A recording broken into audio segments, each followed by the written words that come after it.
Now we'll give people just a few moments to come on in, and then we'll start the show. Also gotta wait a moment for this to go live on YouTube. I think that's gonna be the big place that people will be coming in from.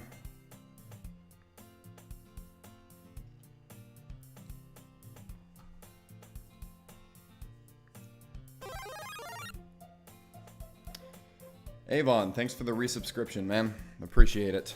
Whoops. I just noticed something. And thank you for the ice cream as well. Let me get the proper window up. There we go.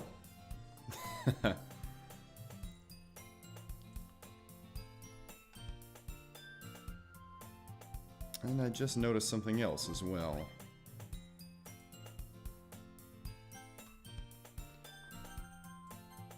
There we go. Now, I suppose I'll move this over here. There we go. Now on the screen it looks like it's the proper size. Sorry guys, moving everything around. I'm having to get used to my new setup and get everything adjusted. But this looks pretty good. Move this down so I can see it a little better. And alright, I think this will work.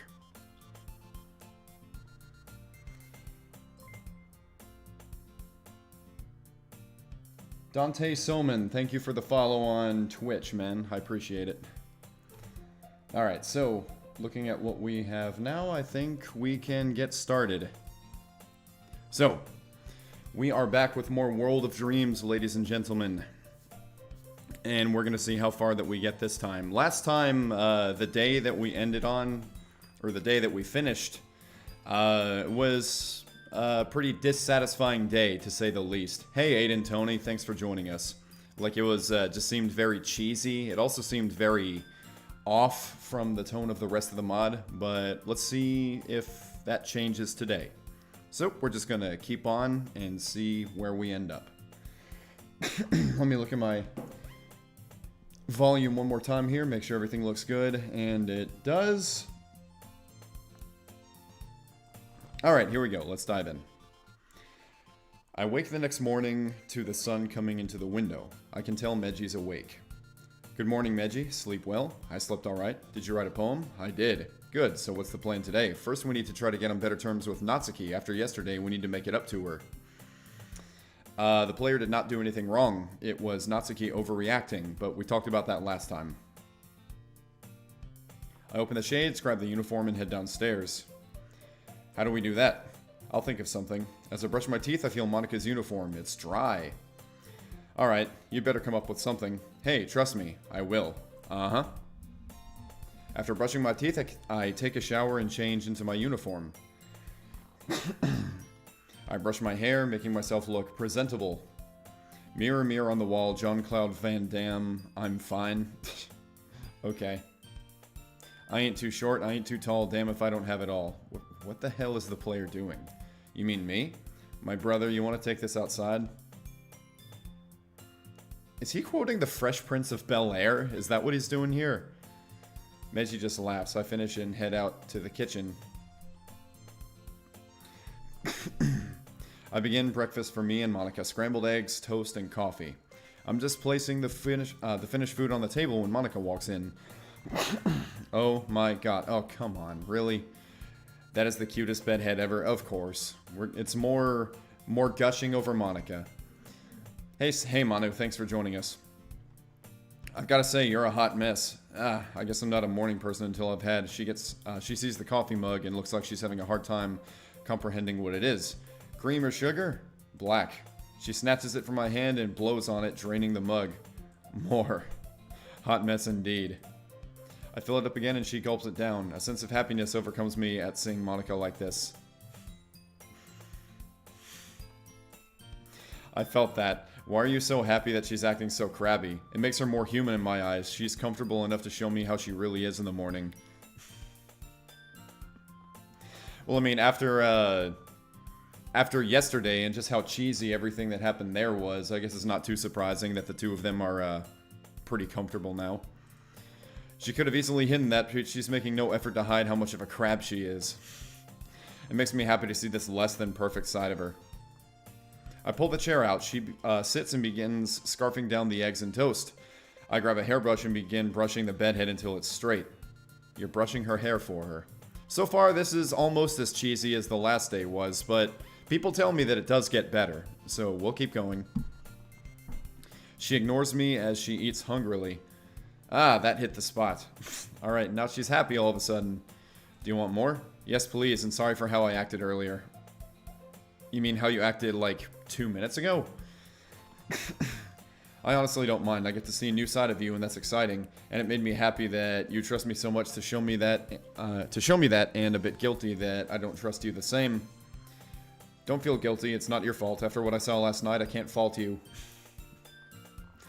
Yeah, last night was really, really weird. She finishes eating.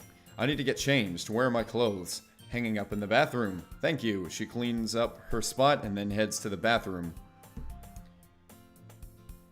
I just thought of something. If Monica was supposed to have been homeless for the past few days, then how would she have been getting coffee to turn herself into a more cheerful version of herself? Like, if she hadn't had coffee for the last few days, then that would have been enough time for her to start, or for her to, you know, finish going through the withdrawal syndromes. Like, I saw a video that talks about how coffee actually affects the mind. And basically, it just stops you from feeling tired by inhibiting chemicals from being able to send a signal to your brain saying, hey, we're tired right now. And your brain, in response, the Very Epic says, oh yes, plot holes the mod. Anyway, so your brain creates more receptors for that tired chemical because it senses that it's not getting enough of that chemical whenever you should be feeling tired. And that's why when you start drinking coffee, it ends up taking more and more and more coffee for you to feel the same way later on. But after a few days or not having coffee, those symptoms should be going away. And so she shouldn't be that much of a crabby person in the morning after she hasn't had access to coffee in the mornings for the past few days.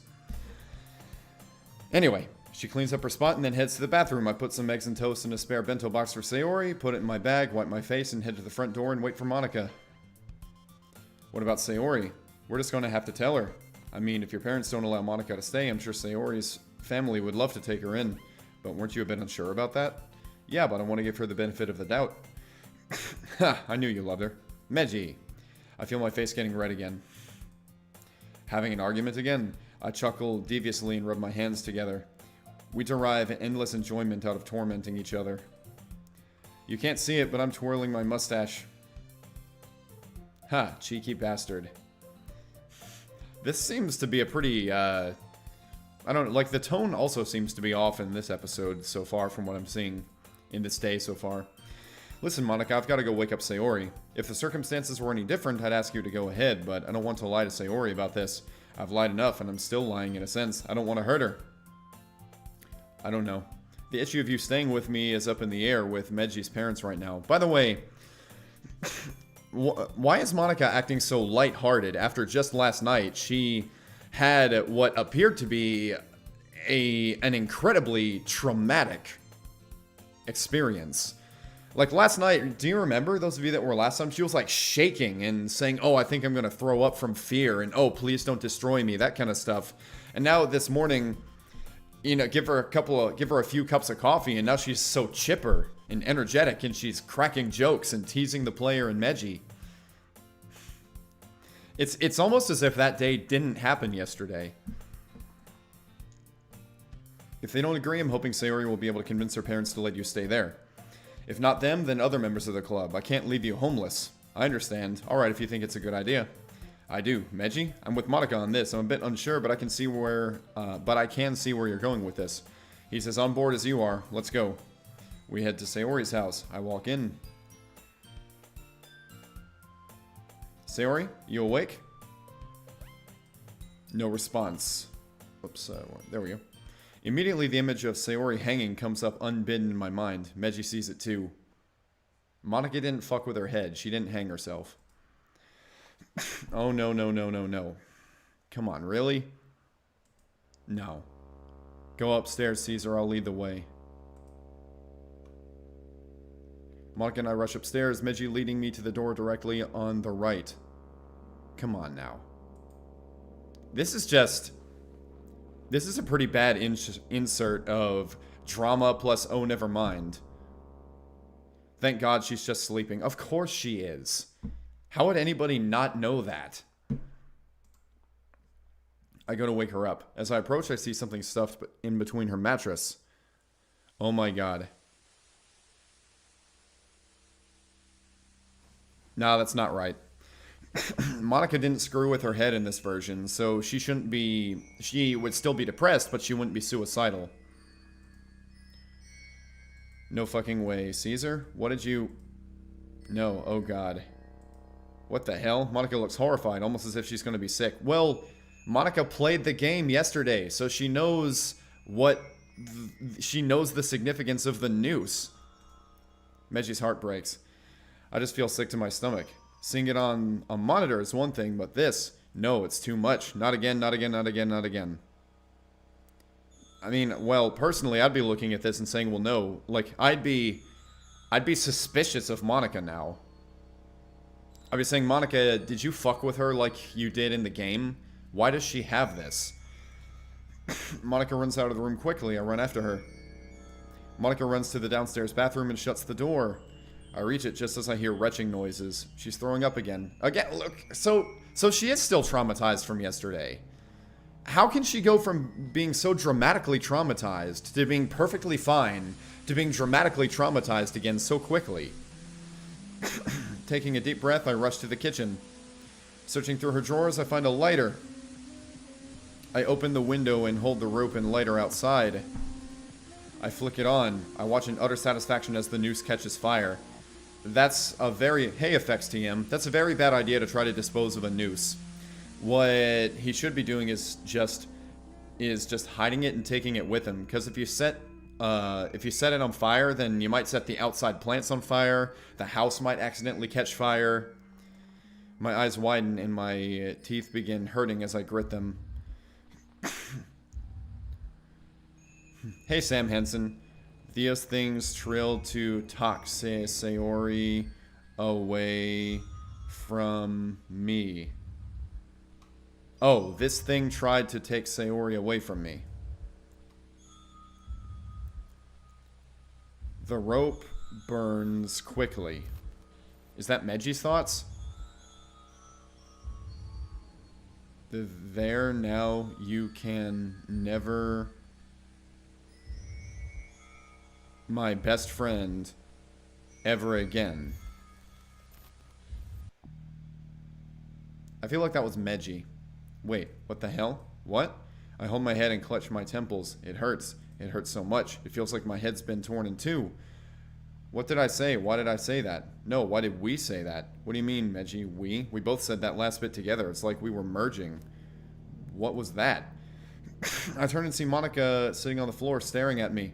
Fuck, that expression. We stand there just staring at each other for what feels like an eternity. Suddenly I feel a burning sensation. Turning, I see the flames are licking at my hand. Shit, motherfucking damn it. I swear in English as I rush to the sink. Turning on the water, I stop the fire, clean out the sink, throw out the ashes, and clean my hands and face. Once again, I look back towards Monica. Monica?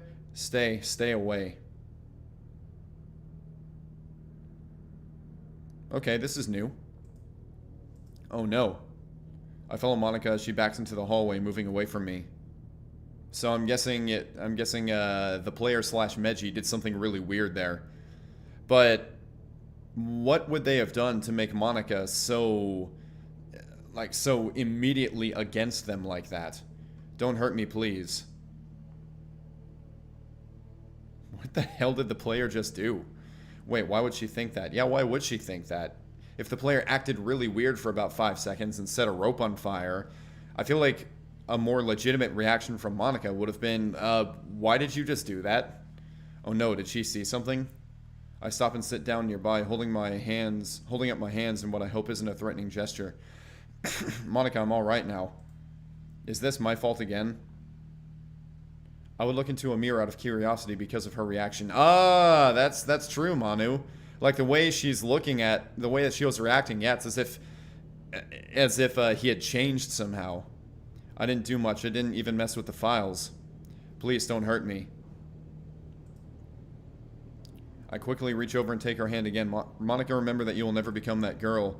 She is not you. She will never be you. This sounds like it has nothing to do with that. It sounds like something just happened with the player and Meji. Monica takes a few breaths. Sorry, Caesar. I'm feeling a bit better. Calypso Axel, thank you for the follow on Twitch. I appreciate it. Reaching into her bag, she opens a container of mints and pops a couple in her mouth. What mod is it? This is World of Dreams. I wait as she practically chews on them instead of sucking. Finally, she opens her eyes. Again? Why is Monica having such wishy-washy responses? A few moments ago, she was telling the player, stay away from me, don't hurt me. Now, she's saying, okay, I trust you, and she's sucking on mints. Okay, so should we get Sayori? You're not even going to address what the hell freaked you out so much about the player? Is it really just, she saw the player burn a rope, and she's like, oh no, this person's dangerous. I mean, if I saw that, I'd just be thinking, okay, that was a little stupid and dramatic. You should probably put that out. Not yet. I've got to tell you something. What is it? Something strange just happened to us. Can you access the game code and files from here? I can't do it yet. Right now, I can only access the files from the Space Classroom's computer and some access from the Clubroom's computer. When you get the next chance, could you look up the dialogue for the past few minutes, see if anything is out of order? Of course, but why? What do you mean, of course, but why? What the hell was up with your reaction? Like, did she not see anything? Did she just decide she's scared of the player for no particular reason? As I do, the color drains from Monica's face again. Caesar, that's not wanting her to have another episode. I pull her into a hug. We're okay now. If you're sure. Thanks. I rub her back as she and I both calm down. Just then we hear noise from upstairs. Monica and I break the hug and look upstairs. Let's go wake up Sayori. Right. And just a complete change in tone. We both walk in. Sayori is still sleeping. Sayori, wakey, wakey, sleepy butt. Cookie nom. Sayori-chan, if you don't wake up, we're going to be late for school. Meji. Still Caesar, sadly. Sayori sits up and yawns. She went to bed with her bow? Huh, guess she passed out. Sam Henson. Oh yeah, that thing that happened 3 minutes ago. Totally slipped my mind. Thanks for waking me, you too? Sayori notices Monica standing next to me. What? What's going on? You overslept. We decided to wake you up. Good to see my valuable vice president finally awake. Thanks? What's going on, Caesar? Why is Monica here? For the same reason I am, but I get the feeling that's not what you meant. Get dressed and I'll explain on the way to school, okay? Meji? Have anything to say? Hurry up, Slowpoke, or we'll leave you behind.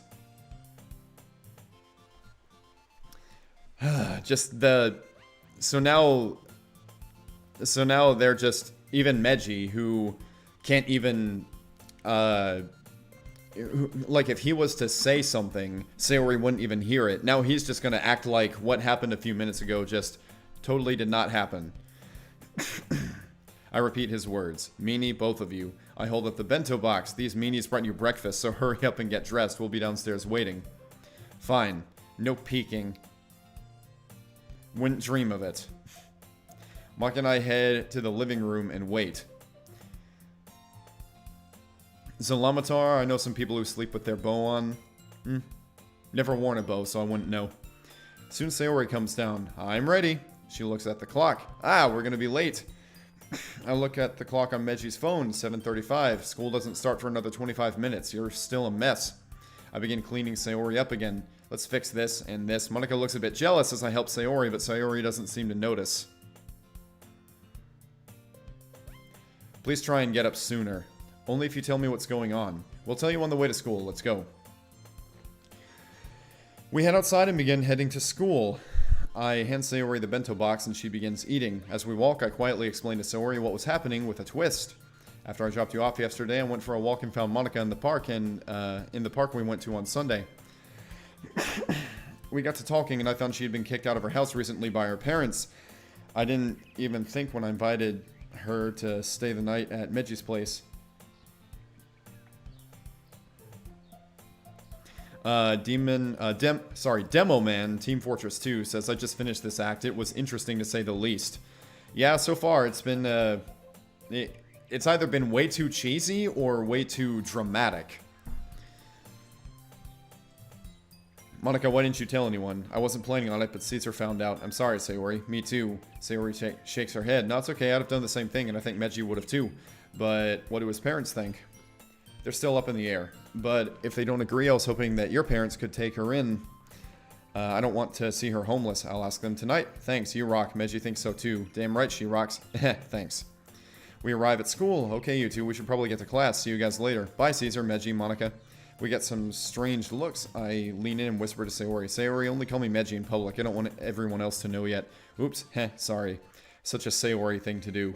That's such a you thing to do. At least Medji thinks so.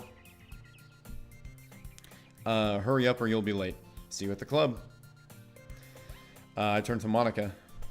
You too, Monica. Don't want the school idol out of everyone's reach to be late. I tease her a bit. Ha, she snorts. See you later. And I'll check on that thing you wanted, don't worry. Thanks, see you later. She winks and heads off. As I head to Medji's shoe locker, Medji speaks up. Caesar? Yeah? Can you promise me something? Of course. Promise me that you'll actually take care of my body. Earlier, that experience was terrifying. I don't want to lose myself like that again. Same here, and you have my word. I can trust you, right, to take care of it? Yes, you can. I feel Medji relax. I put on the school slippers and head to class. Another day in class, I spot Kozu looking out the window. I sit down and get ready. A bit later, I feel a tap on my shoulder.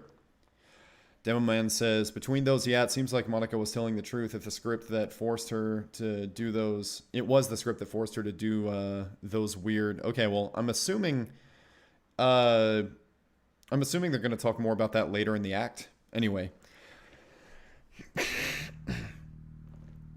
Listen to me and listen good. Oh, this girl again. Ye's a sneaky bitch. She hasn't been caught yet, and she's smart when it comes to manipulation. Just be careful. She's bound to try something. Thanks, Tani. I'll keep my eye out. Not quite sure what she's referring to, but... I mean, yeah, I know that's the name of the other bully, but... I think maybe this mod is trying to juggle a few too many plot devices at once. Because it's a little hard to follow everything unless you're doing it all in one big marathon. So yeah, I even forgot that the bullies were a thing in this mod. Kozue, huh? Call me Kozue. Alright, Kozue. Tell me something. How does that girl control such a large group? Her parents are pretty rich and spoil her rotten. She blackmails some of the students, but she also just hires the majority using her parents' money. As for the guys, let's just say she uses herself in some disgusting ways. Okay, so typical anime shit. Oh shit, what the hell is wrong with that girl? I should know, she told me. We used to be best friends. Figures, she seems like the type. Kozue heads to her seat and sits back down. Sitting down at Medji's desk, I see a loose slip of paper sitting in it. I take it out and open it. Meet me on the school roof alone before class. Alright, well, looks like we're gonna meet her. So Ye wants to meet, huh? You know it's a trap, right? Most likely. I stand, stuffing the paper into my pocket, and head out. How do I get to the roof? Caesar, just tell me please. I doubt she's stupid enough to have her thugs beat me up before class. Fine, head down the hall. Thanks. I make my way to the roof.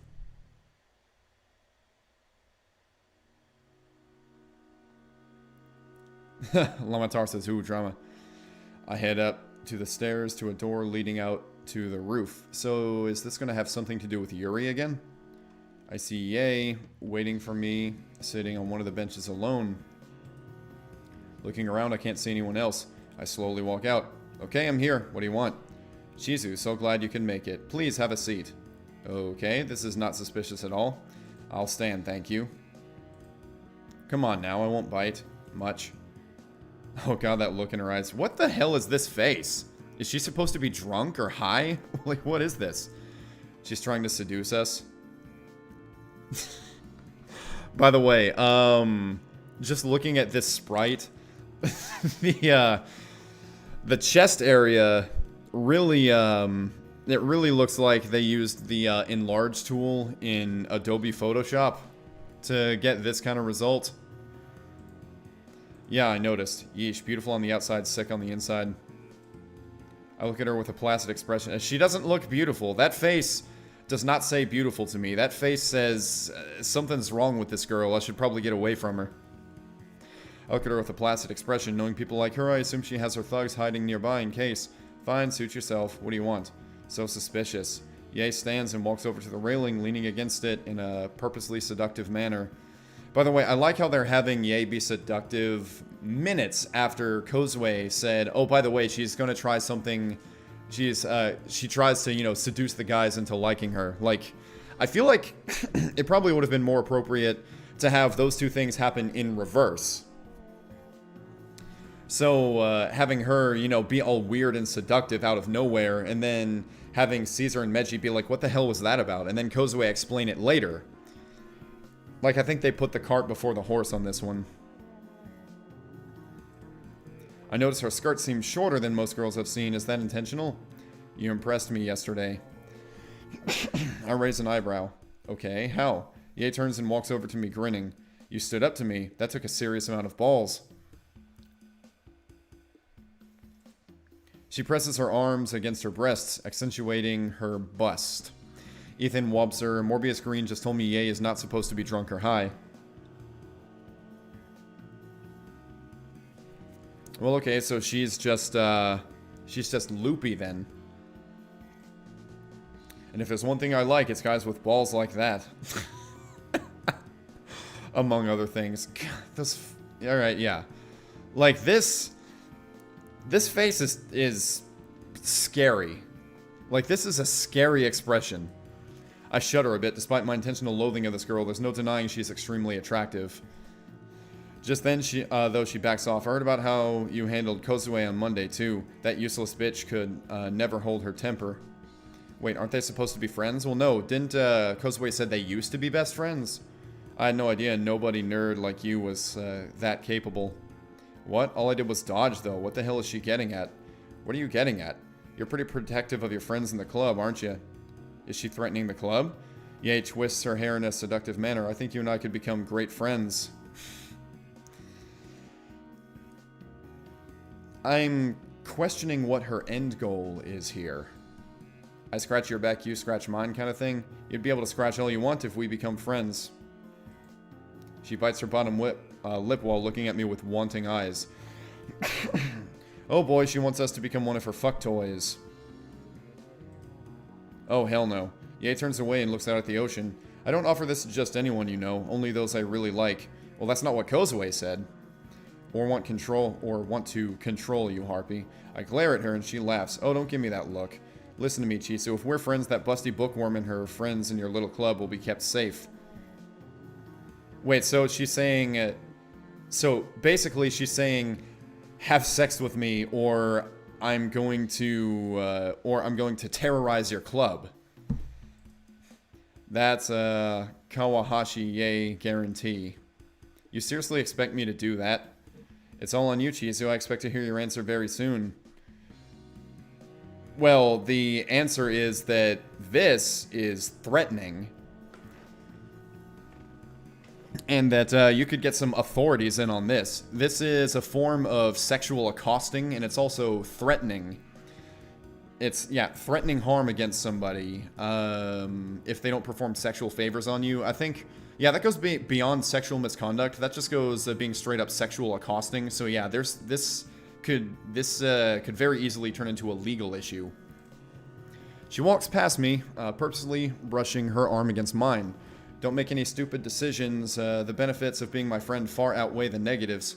Well, being friends is one thing. But being being, you know, a friends with benefits, that seems to be what she's talking about here. So, yeah, definitely don't want to go down that path. Ye heads out the door, leaving me and Meiji alone. I sit down on one of the benches and look over at the ocean. You can't seriously be thinking about accepting her offer, can you? What? What kind of idiot do you take me for? People like her can't be trusted. You know she'll break that promise. Well, yes, this is the most obvious thing in the world. I feel like maybe we should not be focusing at all on this because this is such an easy answer, and we should be wondering more about what the hell was that little episode that happened in Sayori's house. Actually, this might seem strange for me to say, but she at least keeps her word when it comes to her deals.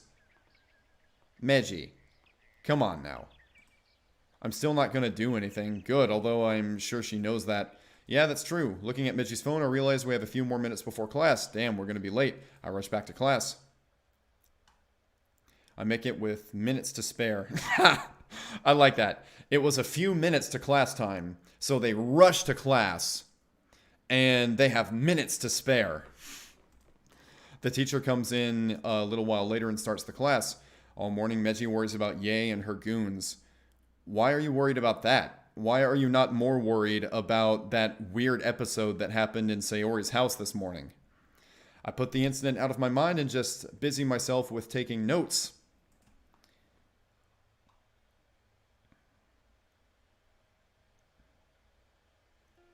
Soon it's lunchtime. What now? What should we do about Yae? She's not as important. Right now we've got to find Monica and see if she's found anything yet, or had time to anyway. Oh yeah, good idea. Are you gonna get lunch? Yeah. Sorry, I was just thinking about what I wanted. Why are they playing the club music in the regular classroom? Hot tip, folks, says Sam Henson, do not attempt a seductive face without the prerequisite mirror practice. And yeah, this chick's a creep, jeez. Yeah. Well, I'd like to join you if that's okay. Whoa, what the hell? She's probably just concerned for our safety. Or she has a crush on you. Huh, his new self-awareness might be sharpening his observations of the world around him. Gotta keep an eye on that. Why is that a bad thing? She doesn't know us yet, but yeah, it's possible. What about Monica? Let me try something. If we can't get her to stand down, we'll go. Can I come too? And Fujiwara-san. Sorry for butting in. No, it's okay. I was actually going to meet with the president of my club to talk to her about something. Oh. Well, I'm speechless.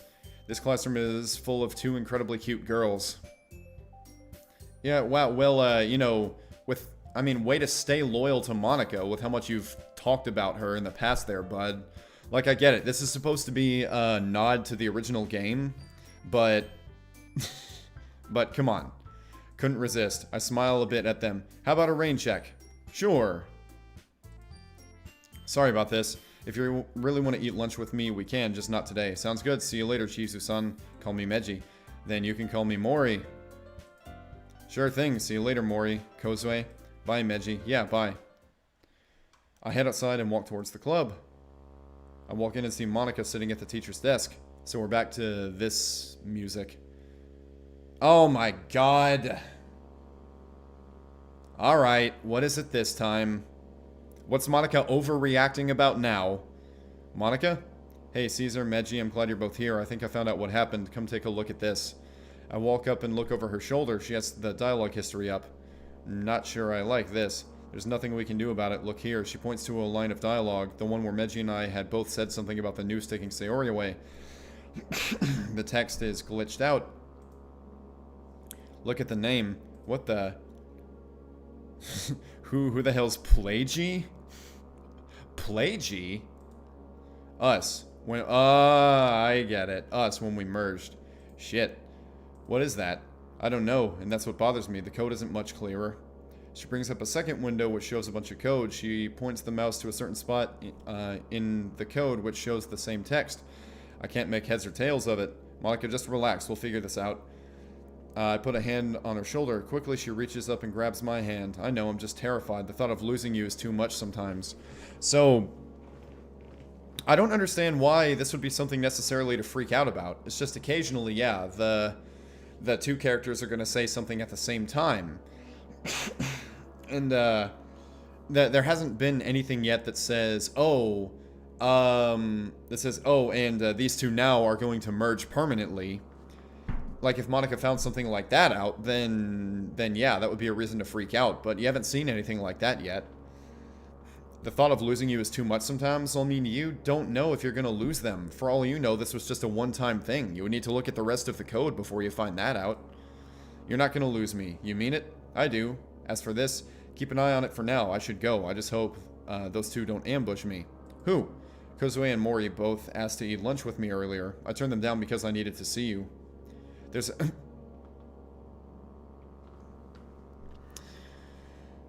So Monica goes from trembling with overwhelming fear to the whole teasing jealous pose again. Since when were you so friendly with those two? Don't hide your emotions from me, young lady. I heard that jealousy. Can you blame me? I was programmed to love you, and from the little I've seen of you, you're a really great guy. I just... Really?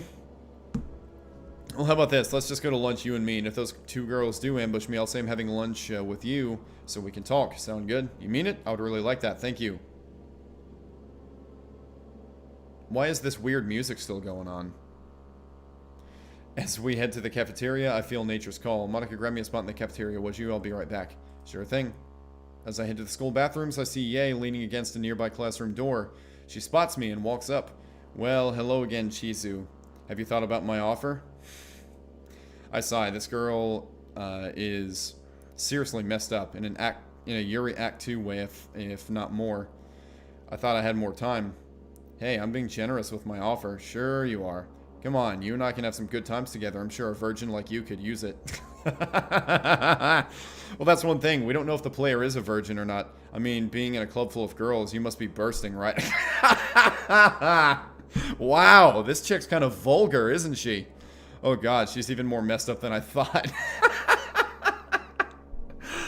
In a club full of girls, you must be bursting. Well, first of all, yeah, she's a girl, so she wouldn't necessarily know what it's like, so maybe she's just going off of how she thinks a guy would react. But, I mean, I think any typical guy that was hanging out with 4 girls after school on a daily basis, I mean, yeah, their sex drive might be a little higher, but it wouldn't be to the point of what I would interpret bursting meaning.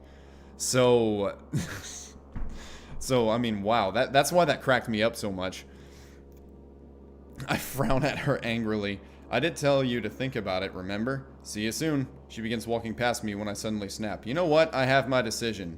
Yae turns expectantly towards me. Yes? Normally I'd just say no, but I have 3 answers. Fuck no, fuck off, and fuck you. I mean, a little bit too strong there. You're creating more problems for yourself. You already have plenty of problems with, what's happening with the weird code stuff. And second, and also the fact that Monica's homeless and she might be potentially living in your house at the apprehension of your parents. And this is something else to point out here. Why would you have this strong of a reaction? Lamatar, why does she want to have sex with him? Well, I think it's implied that she wants to basically charm him into doing whatever she wants him to do. But just the other side of this is, why did what she said offend the player that much? I mean, I was laughing at it. I would have been laughing at this girl saying, you know what, you're just crazy, girl. Look, thank you for the laugh, but no thanks. I'm turning down your offer. You have yourself a nice day, and stay the hell away from my friends, or I'll kick your ass. That's probably... I feel like that probably would have been a better reaction.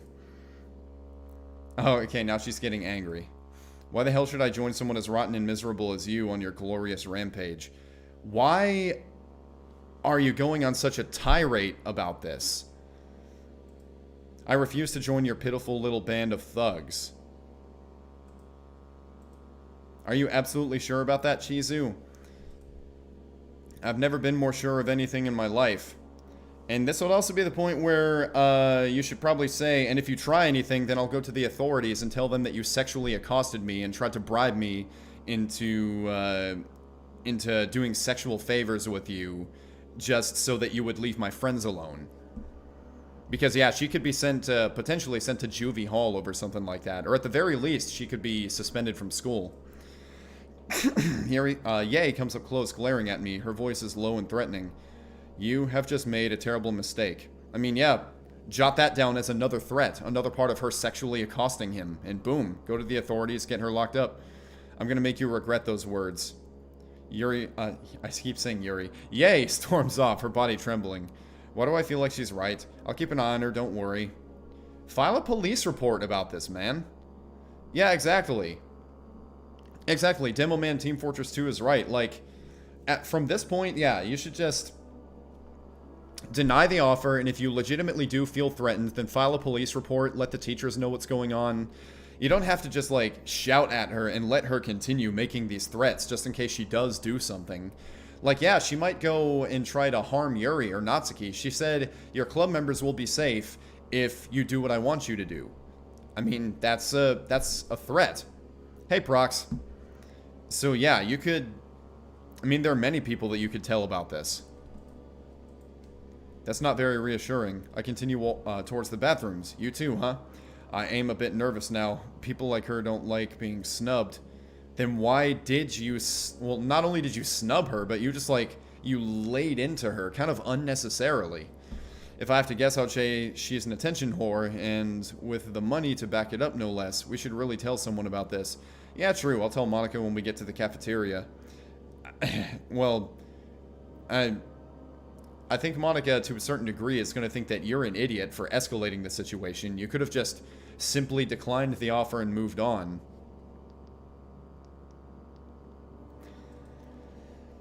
That's something, I guess. After I take care of business, I head to the cafeteria. When I enter the cafeteria, Monica's waiting for me at a corner table with 2 trays. I see the familiar chicken curry at the empty spot opposite her and smile as I sit. How'd you know what I was going to get? Ha, I saw that you got this when reading over Monday's script. Ah, well, thank you for that. I sit down and sigh softly. Caesar, what's wrong? I just had an encounter with Ye. Now Monica's getting pissed. With all the other shit that's going on, this is something that's going to make Monica pissed, huh? I tell Monica about Ye's so-called offer of friendship. Monica gets angrier with each word. So this is another thing that Monica's overreacting to. She almost slams her fist against the table when I finish. And you know, I get it. This is like typical anime stuff. Like, this plays very much like an anime with like the logical fallacies and the plot holes and everything. So I feel like it's kind of supposed to be just like a nod to, you know, how anime series like these typically work. Like slice of life anime series. Like, no, you don't call the cops. You handle these incredibly over your head situations on your own. But, okay. I'm just saying, if this world is supposed to be a bit more like real life, then yeah, they should be getting authorities. That, like, if not the cops, then at the very least the teachers, the school counselors, the principal. That bitch, I knew I should have decked her the moment she hurt Yuri. That's another thing. Why didn't you tell anybody that she was bullying Yuri?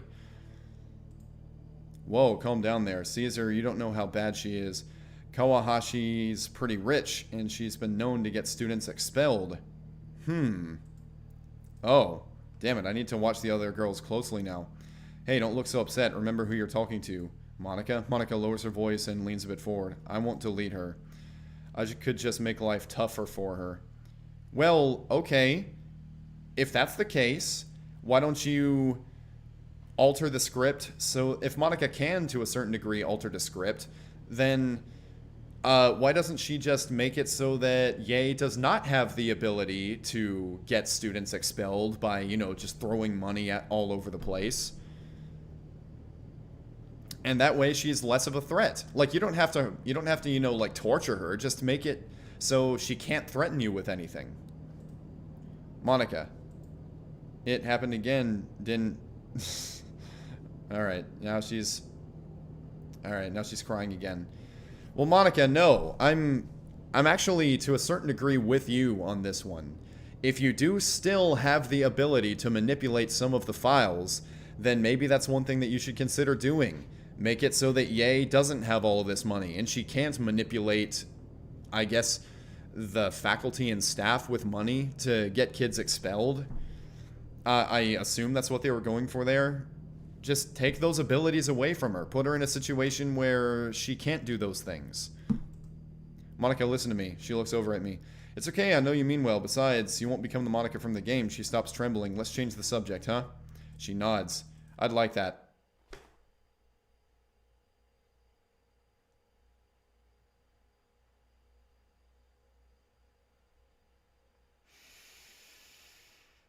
Okay, let's keep going. Monica thinks a bit, then smiles.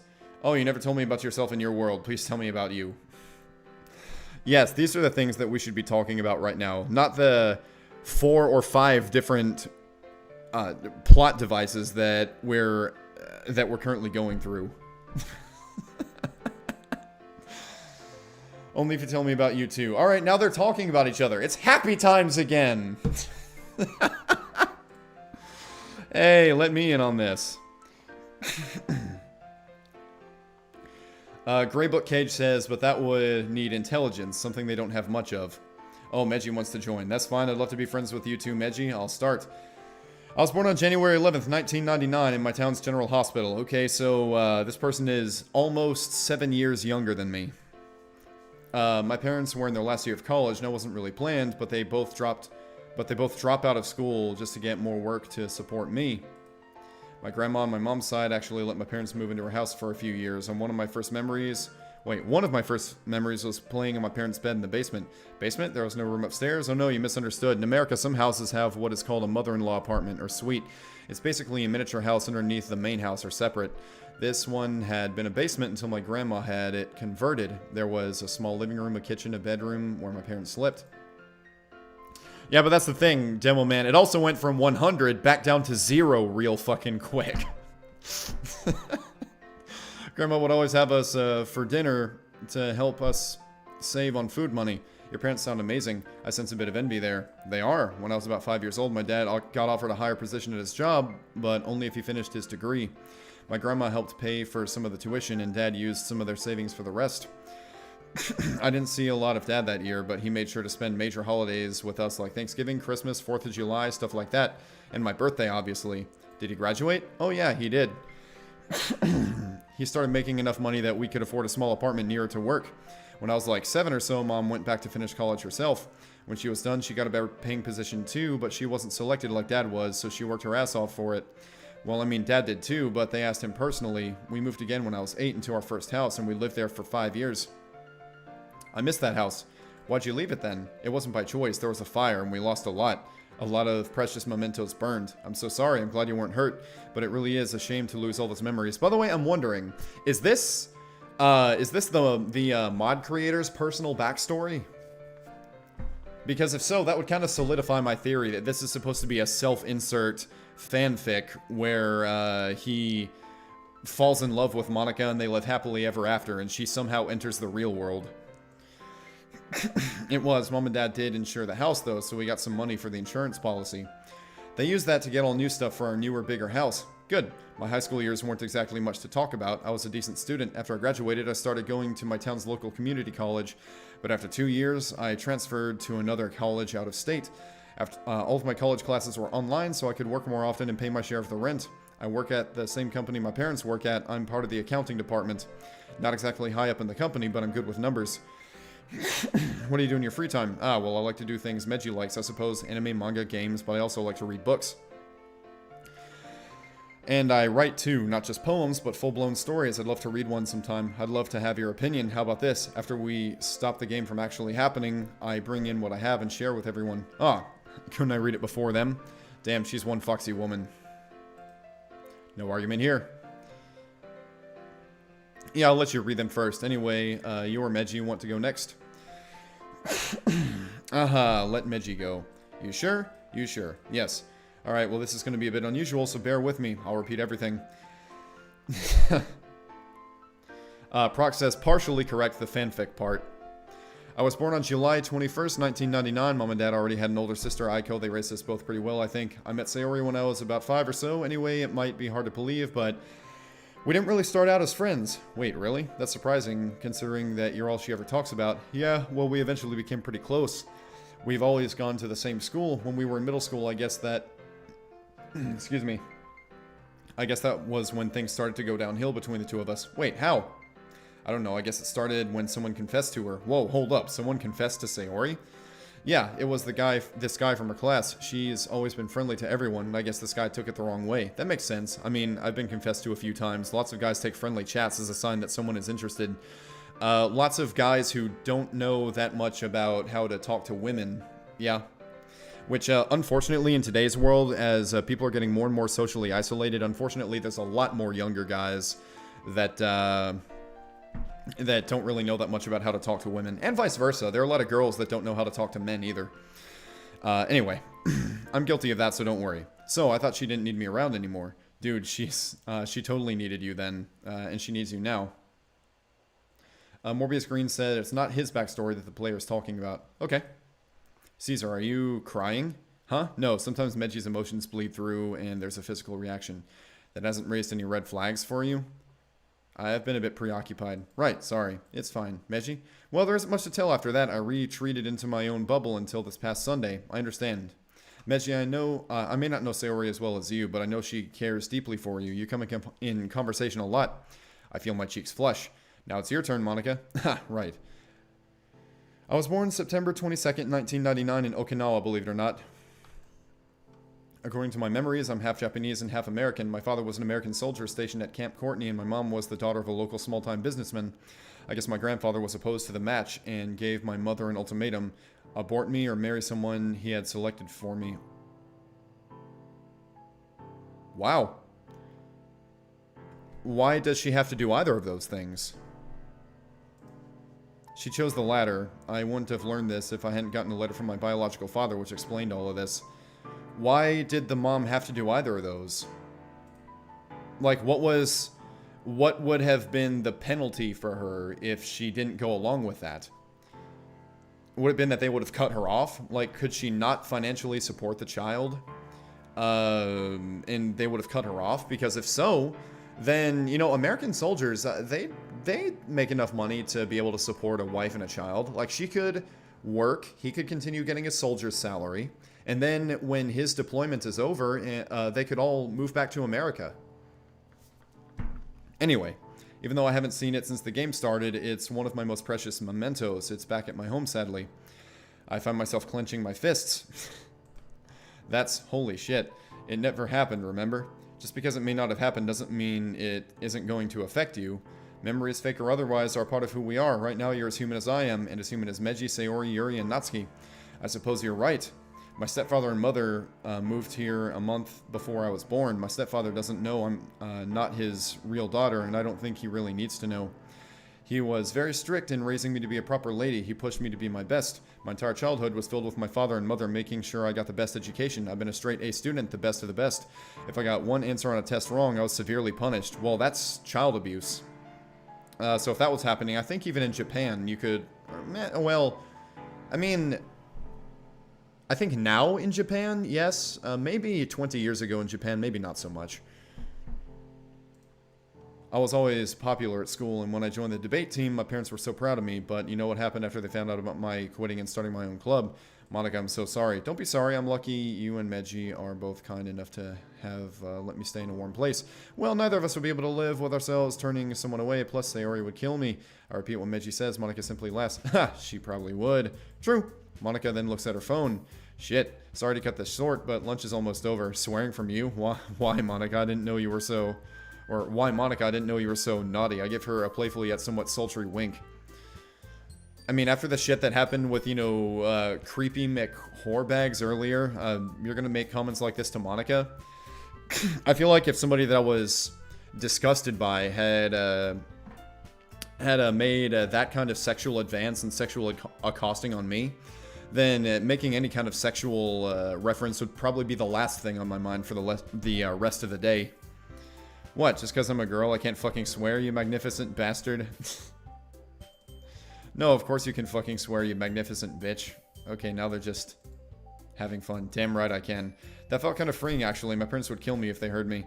No doubt. We both get up when we hear someone calling out Meji's name. There you are. You need to come with me now. I was actually thinking, while they were having this conversation, that Yae could be going after Natsuki and Yuri right now. Natsuki, Yuri, and Sayori. Oh, okay, if Sayori is supposed to be suicidal, then what could happen is that Yae could be the one to try to pressure her into suicide instead. Anyway, let's see. It's your busty friend. She's being assaulted by Yae's group.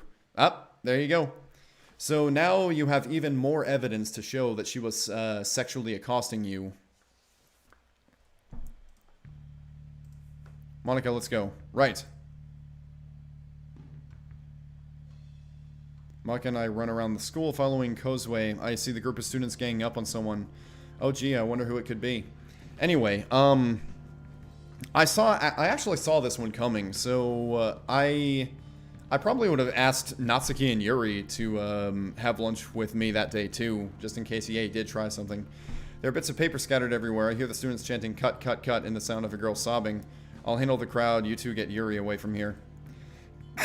Sounds good. Got it. I run over to where I see Yuri being surrounded. I storm up to Ye, who is standing apart from the rest. She's just laughing. What the hell is going on here? And here's the main event, ladies and gentlemen. Meiji? What the fuck are you doing, you bitch? You had your chance and you blew it. And you really can't talk to a lady like that, you know. Well, I mean, you're not a lady. Don't you have any manners? I toss my blazer aside. Fuck you. You use blackmail and your parents' money to control people, so you're not worth any respect. My parents are too stupid to care about what I do. I whine and they give me shit. I pay these people, they do what I want. It's just how the world works. And why shouldn't I? My parents are useless. Useless, useless, useless. I mean, they're the ones giving you money, so you can't really say they're useless. Did she just finish that sentence? I fucking dare you. Okay. I crack my knuckles, letting my fury get the better of me. You are so dead, you slut. So...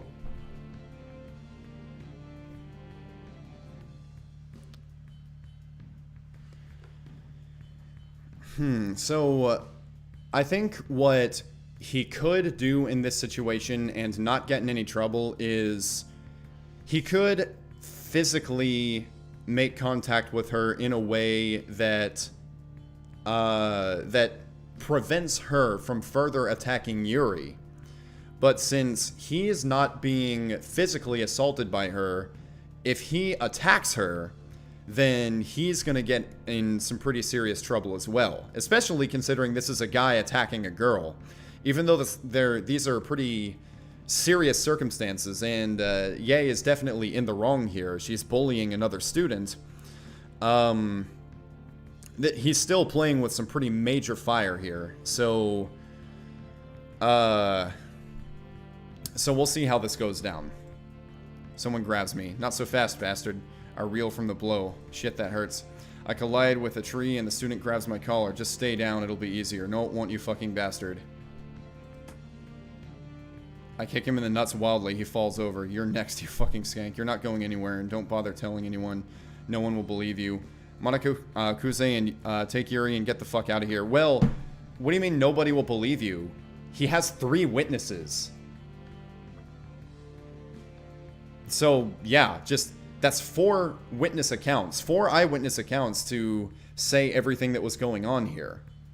So if 4 students go and give a teacher their versions of the same story, then, I mean, that's pretty believable. Meiji, don't. Go. Monica and Kozue take Yuri away. I find myself surrounded by Ye's group. Just remember, this is your punishment. Remember this as your bones are broken. I get what I want. And I always win. Hey, stop. This isn't your body, you asshole. I think I can hear Meiji saying something, but I ignore it. So what's going to happen here is either he is going to get beaten to a bloody pulp, or they're going to do the whole I'm the protagonist thing, and he's going to kick all their asses. The fight begins. One of them swings wildly. I duck and hit him, but it doesn't do much. Damn this weak body. Another one of them lands a blow on me. I kick him from behind as best I can. I continue to throw punches, most wild. What's the matter? Not gonna fight? Fuck you, you bitch. Too late for that. You interfered with our little fun yesterday. That's a big no from me, baby boy. Your little fun involved... By the way, how is nobody else seeing this?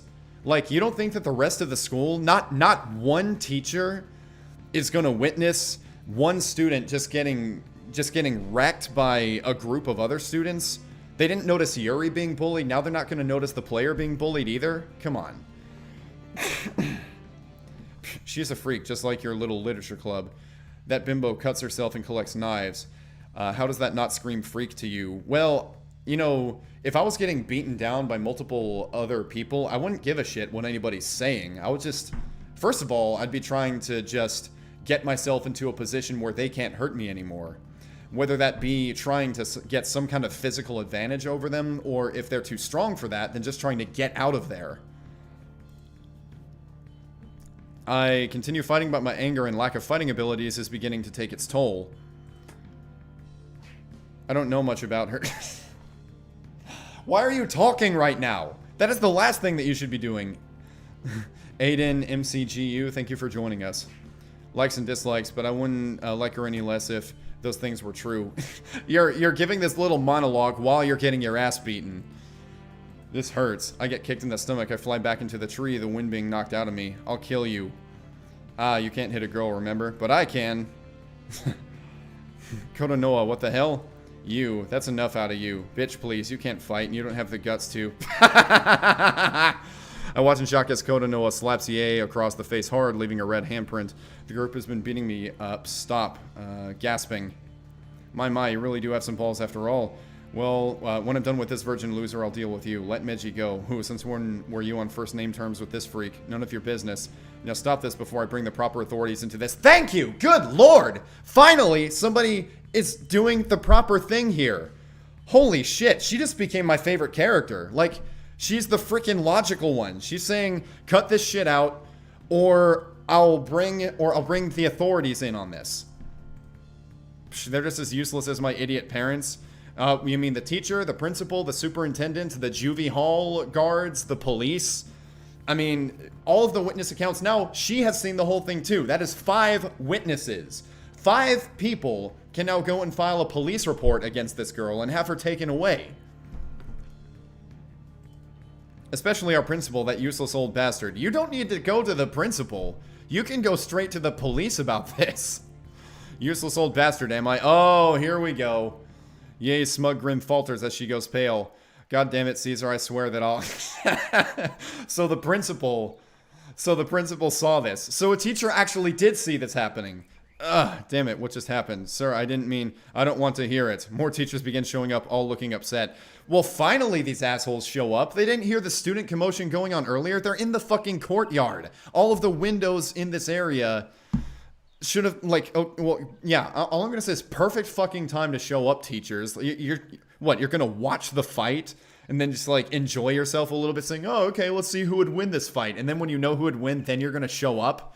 I was a teacher in America. I saw fights happen at a school that I worked at, and teachers did not wait that long to intervene on fights. Most teachers, if there was a fight going on, the teachers knew about the fight before the fight even happened. And if the fight happened... and the teachers did not know about it, then as soon as the teachers saw the fight happening, they immediately intervened.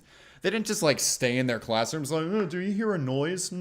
Oh, that sounds like kids yelling. It sounds like fists. I wonder what that could be. Oh, now there's other kids. I'm hearing cheers. I wonder what that could be. Well, you know, let me finish off this, let me finish this TPS report, and then I'll go check that out. Aiden, this is World of Dreams. Anyway... An older woman in a white lab coat rushes over, I'm guessing the nurse. Kawahashi, step over here now. Kotonoa rushes over to me. Are you alright, Meiji? It hurts everywhere. Chiba-san let the nurse through. Sorry, sensei. Nurse, how's that young man? The nurse comes over and looks me over. The cuts aren't as bad as they look, but I want to treat him right away. We won't need to go to the hospital. Sam Hansen says probably just showed up to throw away their empty popcorn bags. Go. Monica runs over to me. Are you crazy? Oh, Monica told the teachers. Okay, well, Monica, why didn't you do that earlier? Are you two a couple? Nurse, what do you care about that? Why does the nurse care about whether 2 students are a couple in this moment when there's a student that's been injured pretty bad? The nurse smiles. You have a very caring president. I look up apologetically at Monica, my senses beginning to return. What did I just do? No kidding. I grab my blazer and we head inside. We make our way to the nurse's office. She puts me in a bed and patches me up. You should just rest for the day. Thanks. The nurse heads to her desk and sits. The 2 girls remain silent for a bit. Meji, are you sure you're alright? My family has its own private doctor who can treat you. This girl, everything yay isn't. I like her. She's nice. Wait, did Monica tell the teachers? If she did, then good on her, but why didn't she do that earlier? If she didn't, then this other girl is the only one who actually did the common sense thing. So, yeah, again, good on her. Thanks for the offer, but I should be fine. Well, if you're absolutely sure, but you were pretty reckless out there, you know. Yeah, kinda. Don't I know it? Well, I should get going now. I don't want to disturb your rest. Thanks, Kotonoha. I'm never gonna get that name right. I make sure my friends are always well taken care of. Well, what's this pose that she's doing? Farewell. Kotonoha leaves, leaving me alone with Monica. Wait, did she just say farewell? An odd one, but in a good way. Monica, who hasn't said anything since we got here, finally moves and sits next to my bed. I wait for her to gather her thoughts. I hate you. I mean, yeah, so she's angry at what Caesar did. Damn it. Monica, I'm sorry. How long have you been this stupid? I look down ashamed, and here I thought I managed to keep my anger in check. 21 years. I feel more guilt pouring over me, and it must be showing because Monica's face softens. I'm sorry, I didn't mean to lash out. I just don't want to lose you. Well, I mean, actually, no. I mean, your reaction here is pretty justified, actually. Like, he's just gonna pick a fight with, like, I don't know how many students that was supposed to be, but it was supposed to be, I'm assuming, like 4 or 5 of them. You're just gonna pick a fight with all 5 of them at once?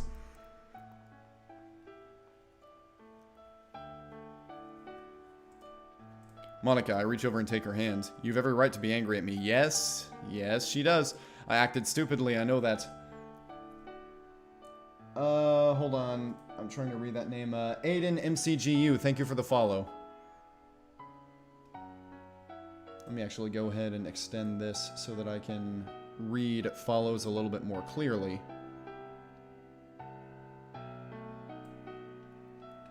There we go. Let's get this window back up. The door slides open quickly. Sayori runs in looking extremely pissed. Yuri follows looking worriedly at me. You're really stupid, you know that? Well, I mean, that sounds more like a Natsuki response than a Sayori response. Natsuki should be the one saying you're really stupid. Sayori should... I feel like Sayori would just be more concerned for her friend's safety. Although maybe she's mad at Caesar and not Meiji. Because Caesar's fucking around with Meji's body and nearly got him killed. You promised you wouldn't do anything stupid again. Sayori, what was I supposed to do? They were attacking Yuri. I couldn't sit back and do nothing. Get fucking teachers. Get the fucking principal. Get a fucking adult.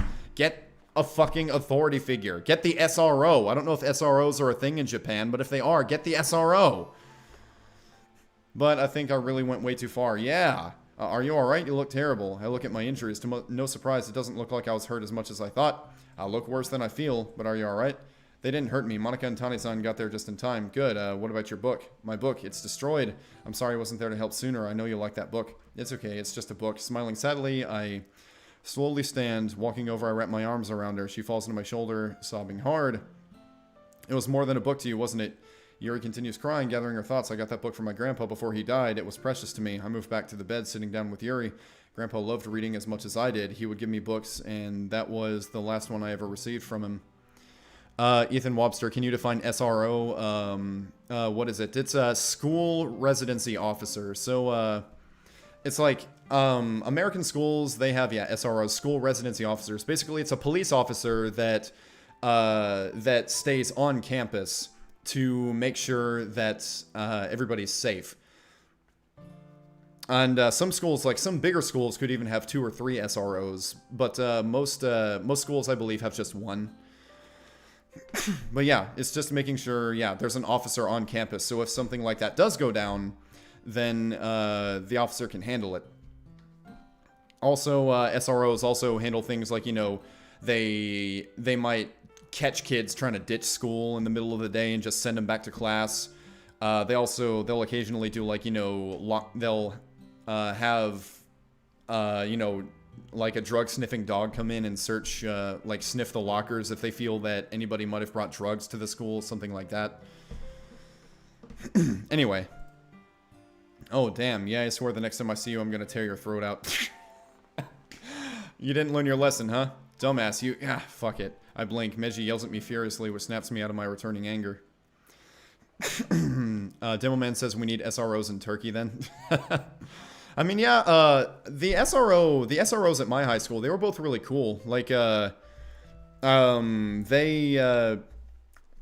SROs, I think generally speaking, very hot soap, thank you for the follow. SROs, generally speaking, they're the officers that are able to, you know, have good relationships with the kids and, like, you know, have a good rapport with them. So yeah, the two SROs that we had at my school, they were both really good. Like, I actually liked our SROs better than I liked some of the administrators. Yuri, I'm so sorry. It's not your fault. And don't say that it was. You were looking out for a friend. I'd do the same for all of you. Wait a minute. Monica, you were just scolding him for being stupid. Now you're saying, oh, it's not your fault? I do the same for all of you. Well, you'd better listen to me now. She's using that motherly tone again. You need to rest, so lie down. Yes, ma'am. Okay, everyone, we should all get back to class. Lunch is pretty much over. Will we see you at club time? As long as this young man takes it easy, he should be well enough to join you. Piece of cake. I do it all the time. I grin. I'll be fine. See you later. The girls leave. However, minutes later, the door opens. Kozue walks in carrying Meji's school bag. She puts it down, then turns to leave. Kozue, wait, huh? I want to thank you for coming to tell me what was happening and for helping. She stands there, not saying anything. Finally, she hesitantly speaks up. Are you having fun in that club? Okay, gotta admit, I wasn't expecting that response. Well, yes, I am. It's been a difficult couple of days, but it's not been bad. Kozue runs out. The nurse comes up on me. You need to try and get some rest. Here, take some of these. She hands me a glass of water and some white pills. I look at them apprehensively. They're painkillers. They should help you sleep. I take them and the nurse takes the glass. I lay down and the nurse goes back to her desk. I decide to try and apologize to Meji. Meji, are you there? Listen, I'm really sorry. I overstepped my bounds there. Just let me sleep, okay? His tone is like ice. I nod, lying down slowly and close my eyes. The two of us fall asleep.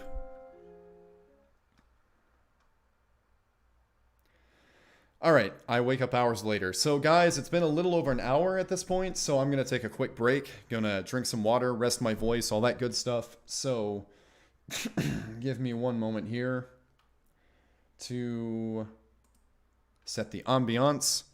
I'll get some music going as well.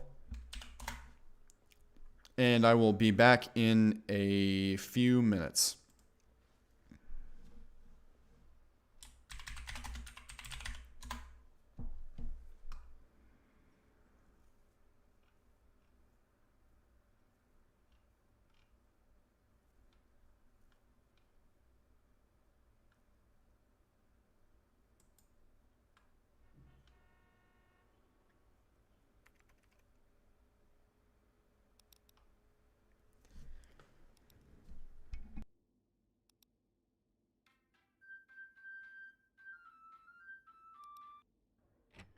I'm so glad you're joining the literature club.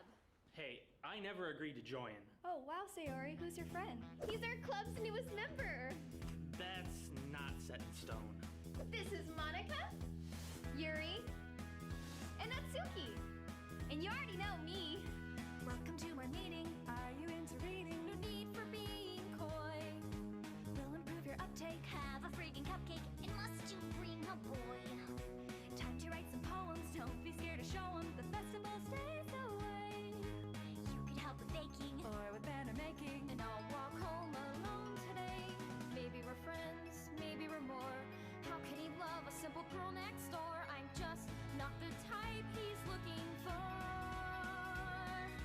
Hey, Sayori, you doing okay? I'm having a difficult day. I'd say you seem pretty lonely. I wish I could make her grin. All she wants are things back the way they've been. She's depressed and stressed and she's feeling blue. So I don't want Sayori hanging around you. Just Monica, just Monica, just Monica, just Monica, just Monica, just Monica, just Monica, just Monica. I'm so glad you're joining the literature club. Wait, what happened to... Oh, there's no one here named that. Manga is my passion, don't you dare be fashion. The writing got finesse. Maybe you should borrow these until tomorrow. Were you looking up my dress? Let's go read a story. What about... Let's talk about me instead. I've been learning piano and I sing soprano, and I can't get you out of my head. Can the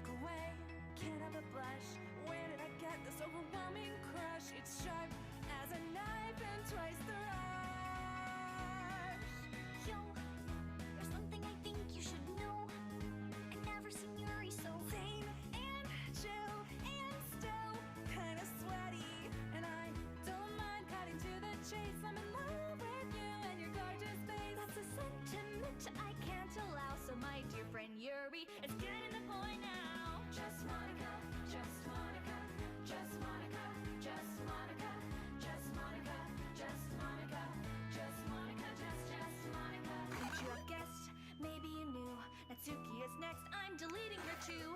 We don't need cupcakes or poems or tea. I only need you to love me. Okay, there's no one else in our way.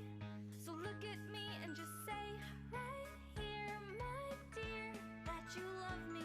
And we'll sit here till the end of time, 'cause I've earned this and you're finally mine. And I'm sorry what you had to see, but it no longer matters, 'cause now you belong to me. Just Monica, just Monica, just Monica, just Monica, just Monica, just Monica, just Monica, just forever. Well, look what the cat dragged in. Sayori? You're still in the literature club? Of course, I'm the president after all. Well, Sayori, who's your friend? He's our newest member. I'm guessing that's not set in stone. This time, I think it is. Why don't you join us? I was just getting Natsuki here into my favorite horror novel. Hey, it's not like I like it or anything. So, are you walking home with anyone after this? Just my friend Sayori. Just Sayori, just Sayori, just Sayori, just Sayori, just Sayori, just Sayori, just Sayori, just Sayori.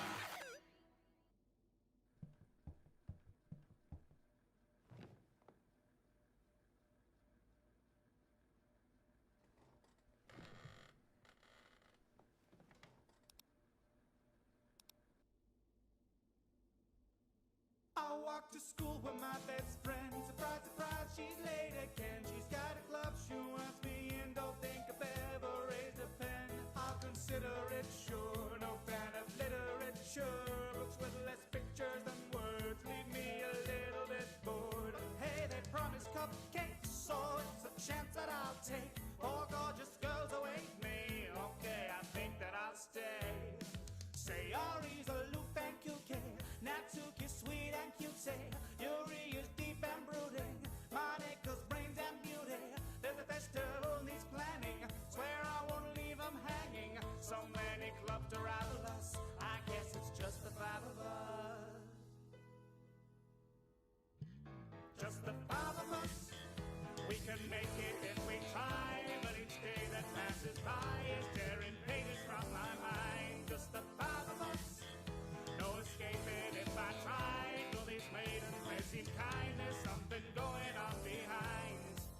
They look so sad and lonely. I sold my soul for poetry. This hell is members only. Why did I say okie dokie? Anger, anger, out, anger. Friend, friend.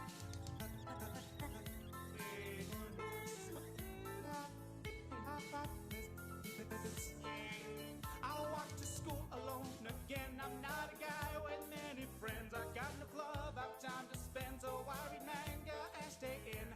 I run into Monica, says that I should just join hers. It's a club for books with words, but they need some more members. I say okay, I'll come along, but just one day. But just you try to get away. Three gorgeous girls beg you to stay.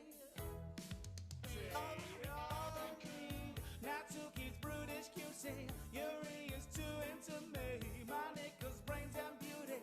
It's almost festival time. Could say we're cutting it fine. The task may seem laborious. I wonder where Sayori is. I guess it's just the four of us. Just the four of us.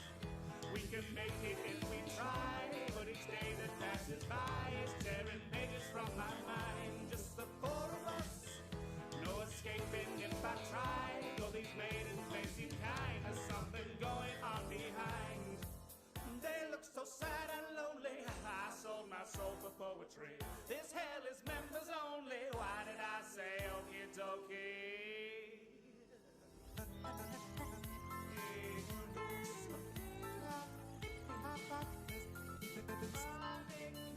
Well, I'm back at school again. Monica's my only friend. Monica's my everything. My beginning and my end. Wait a second. When there were the girls here. No. Monica, loose and kooky. Monica, sweet and cute.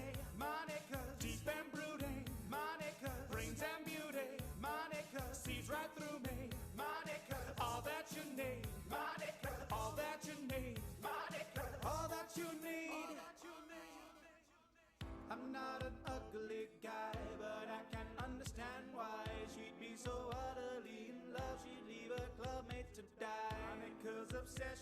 She's ominous, to be honest, omnipotent goddess, concocting demonic sonnets. I could delete her, but I never could harmonica.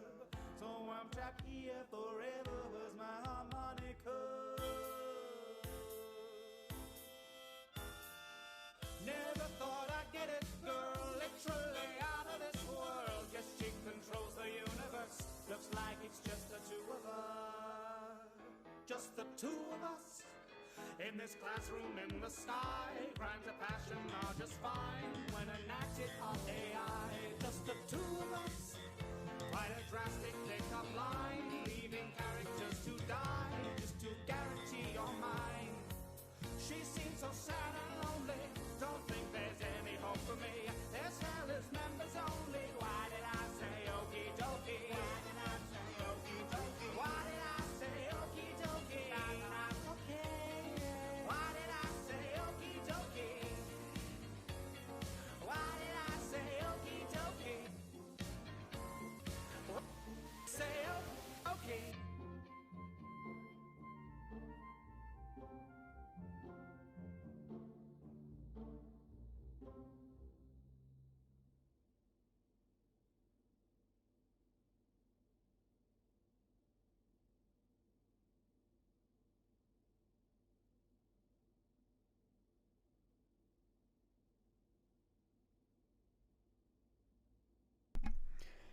All right, folks, we are back. Just let me get a few things adjusted here.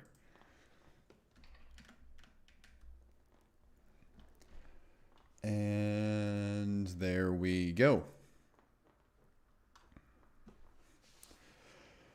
Thank you, Dante.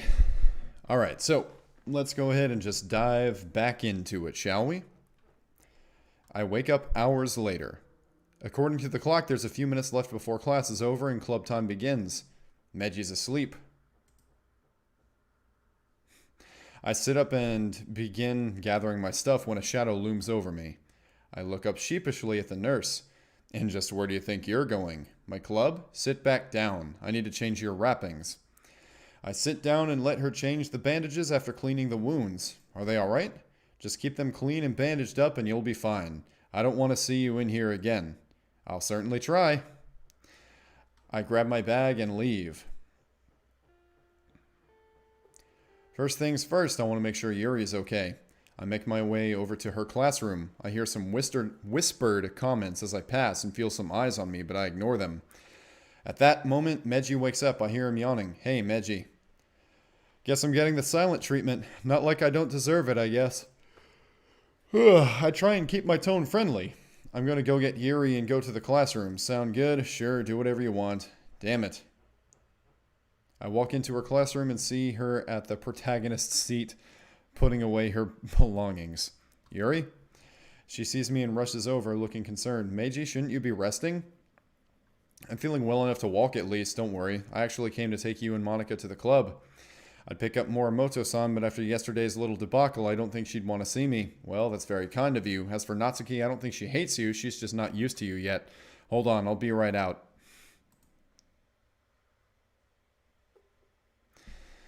She grabs her belongings and joins me. I look inside Monica's classroom, but she's gone. Same with Natsuki. Not sure where Natsuki is, but I bet Monica's in the space classroom. Guess it's just you and me today. Guess so. We begin walking to the club room. Are you sure you're alright? You still look terrible. I'll admit, being violently sick and then getting beaten up in the same week isn't something conducive to healthy living. The nurse gave me some painkillers, plus my injuries aren't as bad as they look either. Well, that's good. We walk in silence for a while. As we walk, the students begin thinning out as we head up the stairs. A little while later, Yuri speaks up again. So, I wanted to ask earlier, but where did you get Portrait of Markov? That book isn't exactly an easy one to find. There isn't even an ebook version. I should know, I've looked. I pull out the book. It is? Huh. Well, on Monday I made Sayori come with me to pick up some manga, but she made me promise to buy an actual book as well. I picked that one because it looked interesting and not normally something I'd read. No, you picked it because this is the book that Yuri reads in the game, you liar. I hold it out to her. Anonymous, thank you for the $1 tip. I appreciate that. But you can have it if you want. It's no substitute for the one you lost, but no. Okay, a bit harsh. I mean, sorry. It's okay, Yuri. She looks back. I don't want to deprive you of this book. It's very rare. Plus, I have 2 spare copies back at home. I was very lucky enough... excuse me. I was lucky enough to find them on sale on Tuesday after I left Meji's house. Well, that's good. I appreciate the gesture, though. It's my pleasure. Well, I'd like to hear what you think about the book. It's a personal favorite of mine. Really? Well, I've only gotten to the part where Fujiko is starting her research on the third eye. Oh? Huh. You're in for quite a treat then. Yeah, I believe it. Is this a standalone book? Ah, yes it is, and no other book like it has been made.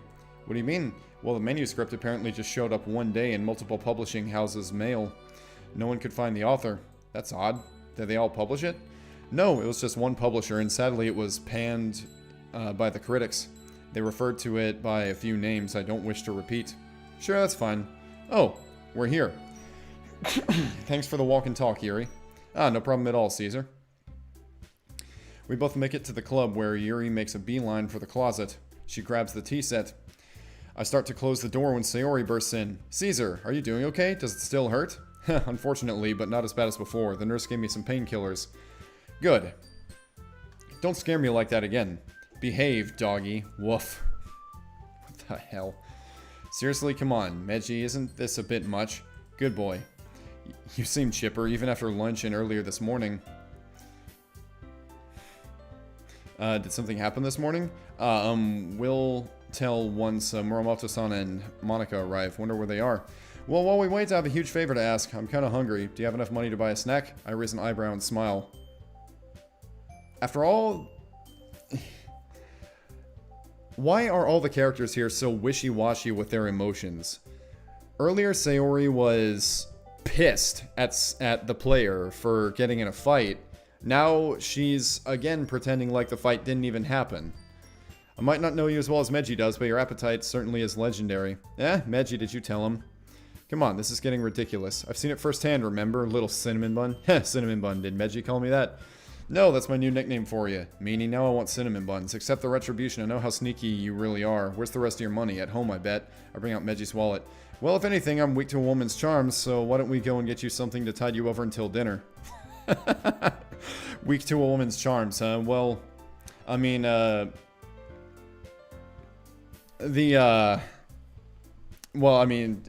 for good reason, but the player was not weak to the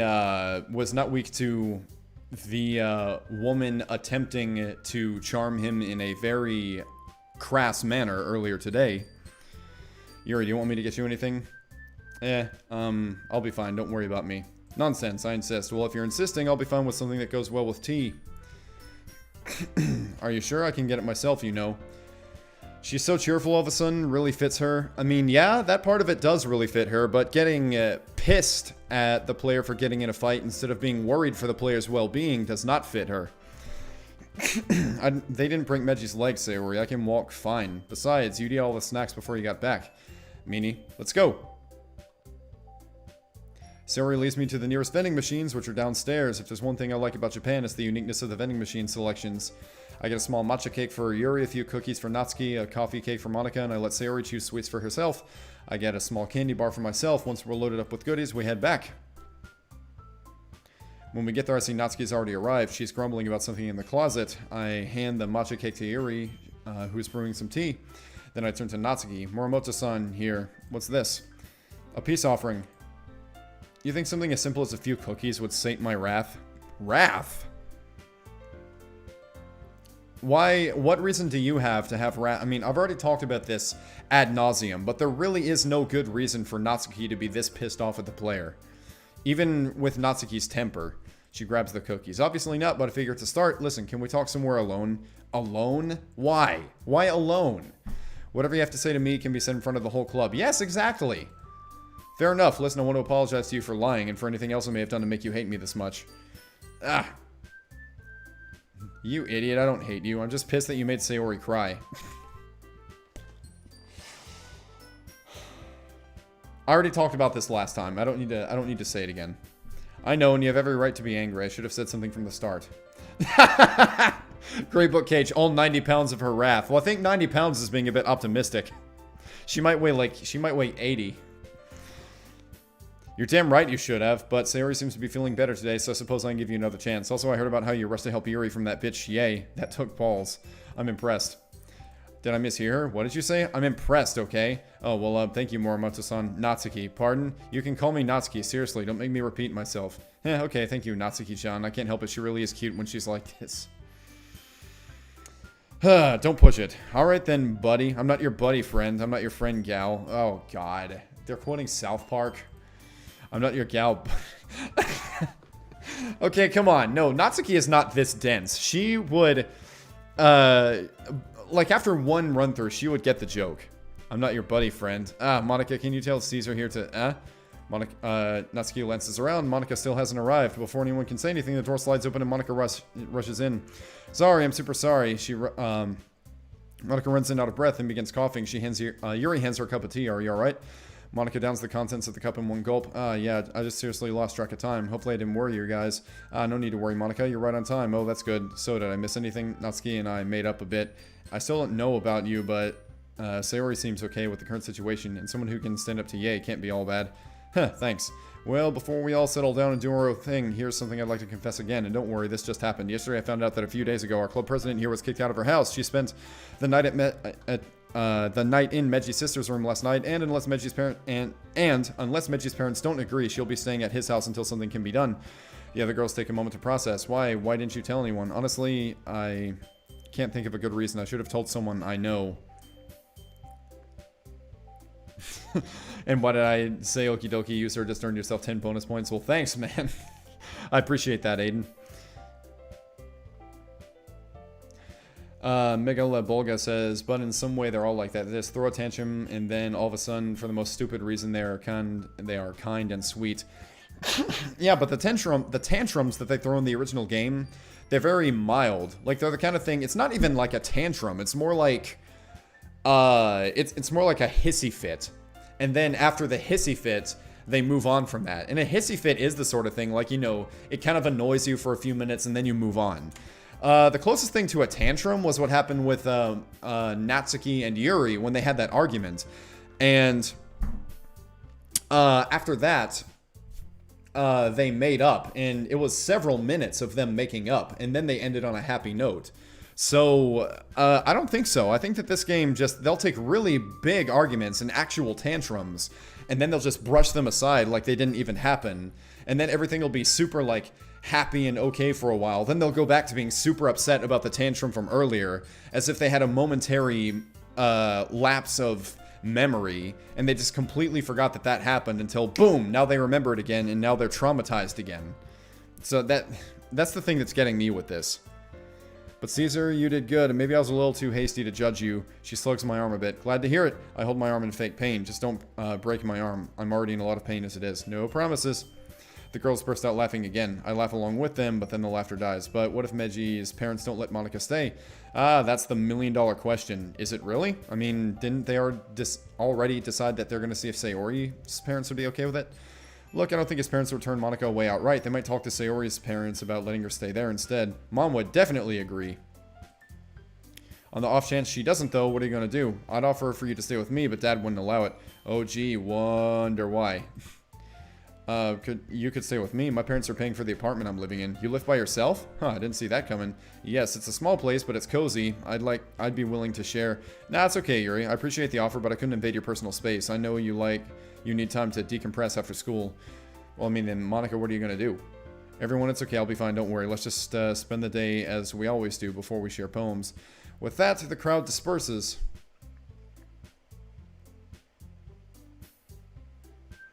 I'm thinking of the moment when you see under Natsuki, Natsuki's certain she wants to beat you to a pulp for some reason. She stops caring about that and asks you to read her manga with her. Well, didn't she kind of admit that the whole reason that she accused you of looking up her skirt, even though she knew you didn't actually do it, but the reason she accused you is that she's angry and frustrated just because her life seems so hard right now and she needed something to take it out on? Like, to take out all that anger and frustration on? If I remember correctly, that's what happened in the original game. Like, she even says, I didn't mean to snap at you like that, because she knew that the player, or she knew that MC didn't actually look up her skirt. She just accused him of doing it because of her angry, frustrating life. So anyway, yeah. Monica marches straight to the teacher's desk, sits down, and begins typing. Yuri glides to one of the other desks and pulls out another book. Natsuki trots straight for the closet to pull out her manga. Sayori skips to another desk and begins writing something. Finding a spot at a desk, I sit down. I don't really feel like reading anything or even joining any of the others. I look down at the desk and lay my head down, trying to rest a bit more. Are we going to get the "this is not the napping club" thing? However, my mind is all over the place. I can't help but feel increasingly guilty at how I basically stole Meji's body for my own purposes. I try to think of what I can say or do for Meji to make this up to him, but nothing seems good enough. Just as I'm about to say something, Meji speaks up. "Caesar, we need to talk." Okay. Yeah, I was just thinking the same thing. I sit up. Standing, I do my best to stretch. Noticing me, Monica turns towards me. "Caesar, you okay?" "Yeah, I just gotta use the restroom. I'll be right back." "Well, okay then. Hurry back. It's almost time to share poems." "Alright, will do." Why'd you... Well, okay, it's because he doesn't trust Monica yet. Okay. I quietly head into a classroom a few doors down. Once we're alone, I try to apologize, but Meji cuts me off. "You're a real fuck-up, you know that, right?" So, yeah, if I was in Meji's shoes, I'd probably be pretty frustrated too, so I can't knock him too much for saying what he's saying. I feel like the music is a little bit out of place here, though. This is very sinister music. I don't think that this conversation should have this kind of music. Wow, I know I was way out of line, but isn't that a bit much? A bit much, a bit much. Let's talk about what's a bit much, shall we? Yeah, I can sympathize with Meji here. He's lost control of his body. Somebody else with a different personality and who is prone to anger issues is making decisions for him and kind of doing things that could potentially change his life and send him in a direction he doesn't want to go in. So yeah, I'm pretty sympathetic towards Meji here. You promised me you'd take care of my body, and what do you do immediately after? Meji, I didn't. Don't you dare give me that shit. You didn't mean to. You lied to me. I was stupid for trusting you. All you want is to spend time with Monica. Hey, Meji knows. Calm down. Oh, that's rich coming from you. You're the one who completely destroyed my body. I did not completely destroy your body. I start getting pissed as well as my mouth begins running. Okay, smartass, what would you have done, huh? Let me guess. Nothing, right? Don't you put this back on me. You're a selfish fucking bastard. I wouldn't go that far. I would say, like, if I was Meji, I wouldn't say that the player is a selfish fucking bastard. I'd say the player's an idiot, but I wouldn't say that they're a selfish fucking bastard. A selfish bastard, am I? Tell me, who's the heartless asshole who started becoming a recluse and abandoned the one good thing he had going for him? Well, okay, so the player... Well, I know that the player is angry. Like, that's the player's thing, is that the player gets angry. But the player is talking about something that is inevitably scripted into the game. Like, these are... Like, what he's referring to here is something that Meji wouldn't have had any choice but to accept that he had done in the past, regardless of his personality. Because the game says, oh yeah, this happened. So that's not really a legitimate criticism of Meji here. Don't you start. Don't even go there. Maybe I was wrong. Maybe you did cause her depression. Well, okay, now the player's being a dick. Because he knows that that's a very sensitive topic for Meji. So I don't care how angry the player is. Now the player's just being a dick.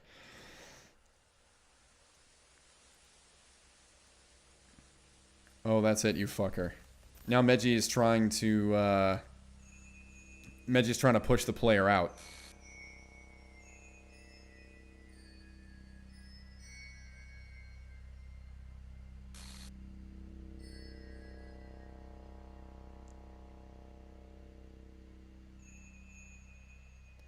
Get out of my head, get out of my head, get out of my head. I'm flowing across the desks.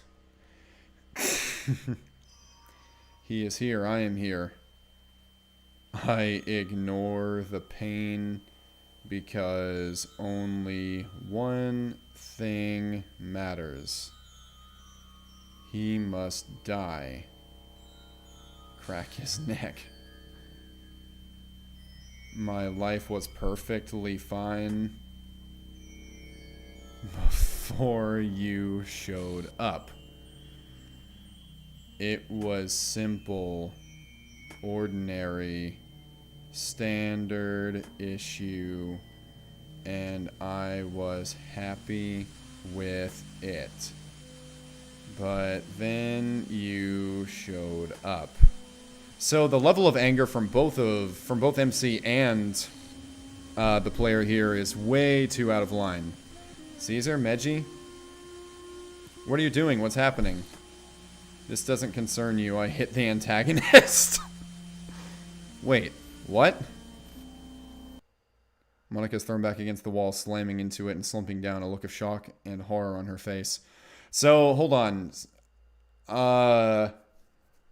So who just bitch slapped Monica there? Was that the player or Meji? Or that, no, merged version? Monica looks at me in horror. Overreaction from Monica. What did we just do?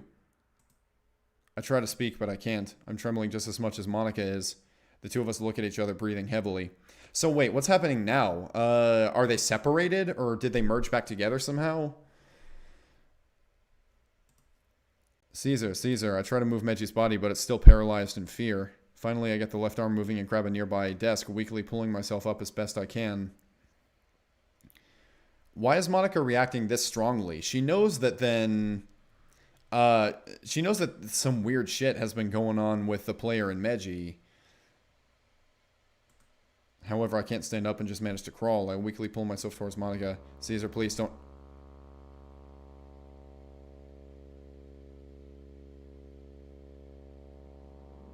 Is Monica seeing something...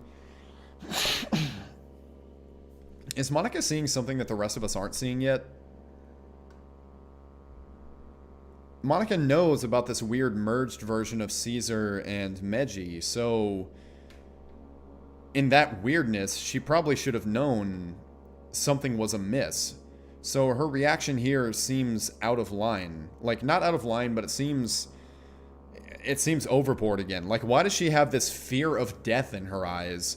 Because this weird merged version of the player and Meji hit her once. She had the same reaction when they were burning the rope. But in that time, they weren't even threatening Monica at all. So why does Monica have such a dramatic fear of this third entity involving Caesar and Meji? It doesn't quite add up. Damn it. I stop crawling and try to sit up facing her. Monica, stay away. So now she's yelling stay away and running away again. And let me guess. As soon as they walk out into the hallway, Monica isn't going to run away anymore and she's not going to be scared anymore. Is that what's about to happen? Sam Henson, I'm not going to hurt you, Monica. Cool, any plans tonight? Yeah. Good prediction. Put your bets on the table, folks. I bet, like, I'm saying the odds are like 80% that that's gonna happen. Very Hot Soup says, I mean, getting flung to the wall would be very shocking. Well, yes, it would be, but not to the point that you... But in Monica's case, when she knows all this weird shit is happening,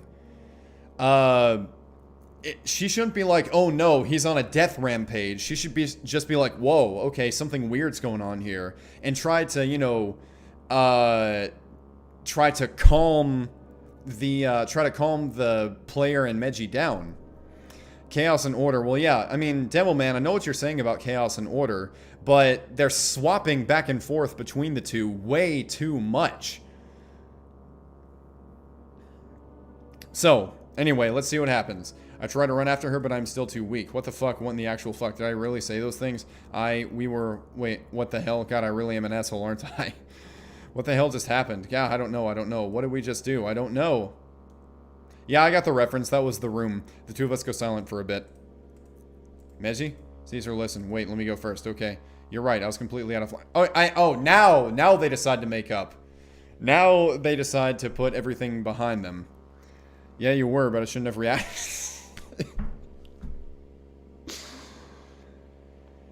I think this conversation should be happening after they make sure that Monica is okay.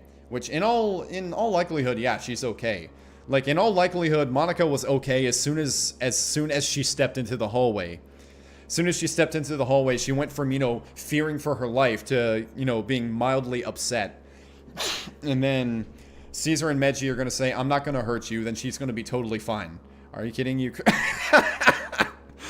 Wow. Now the player is having mood swings. He's having such a change of heart all of a sudden, saying, oh no, you're the asshole. Maybe you're the reason that Sayori's depressed, all that stuff. And they're saying, oh, you were completely reasonable. I was the asshole. All it took was hitting Monica by accident to make the player have this realization, huh?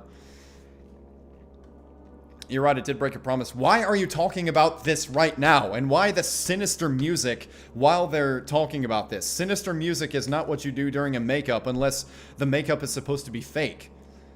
Why aren't they going to see if Monica's okay right now? And it reacted like anyone else would. Doesn't mean it was... Stop talking, you idiots! Go check on Monica! Meji, I've always had a problem with my temper. When I saw what they were doing to Yuri, I snapped. Anyone would have, but I went way too far with it. Okay. I used your body for my own selfish purposes. I hugged my knees looking down at the floor gravely. Is there anything I can do to make this up to you? We need to agree to work together on these things. What if this happened in front of the others, in front of Sayori even? Oh, damn it. Caesar, we both said things we didn't mean. I was the bigger offender across the line so many times. Yeah, I won't deny that. Okay, that's fair. But we really should get to Monica now. Yes, you should. She could be really hurt. Right. No, she was not really hurt. All right. Meji's body feels stronger, so I stand up and walk out. I look both ways, but I can't see Monica or hear her running. I doubt she's at the club room right now, which means I head down the stairs and eventually hear whimpering and crying. What if she went to the space classroom? I see Monica curled up in a corner near the door.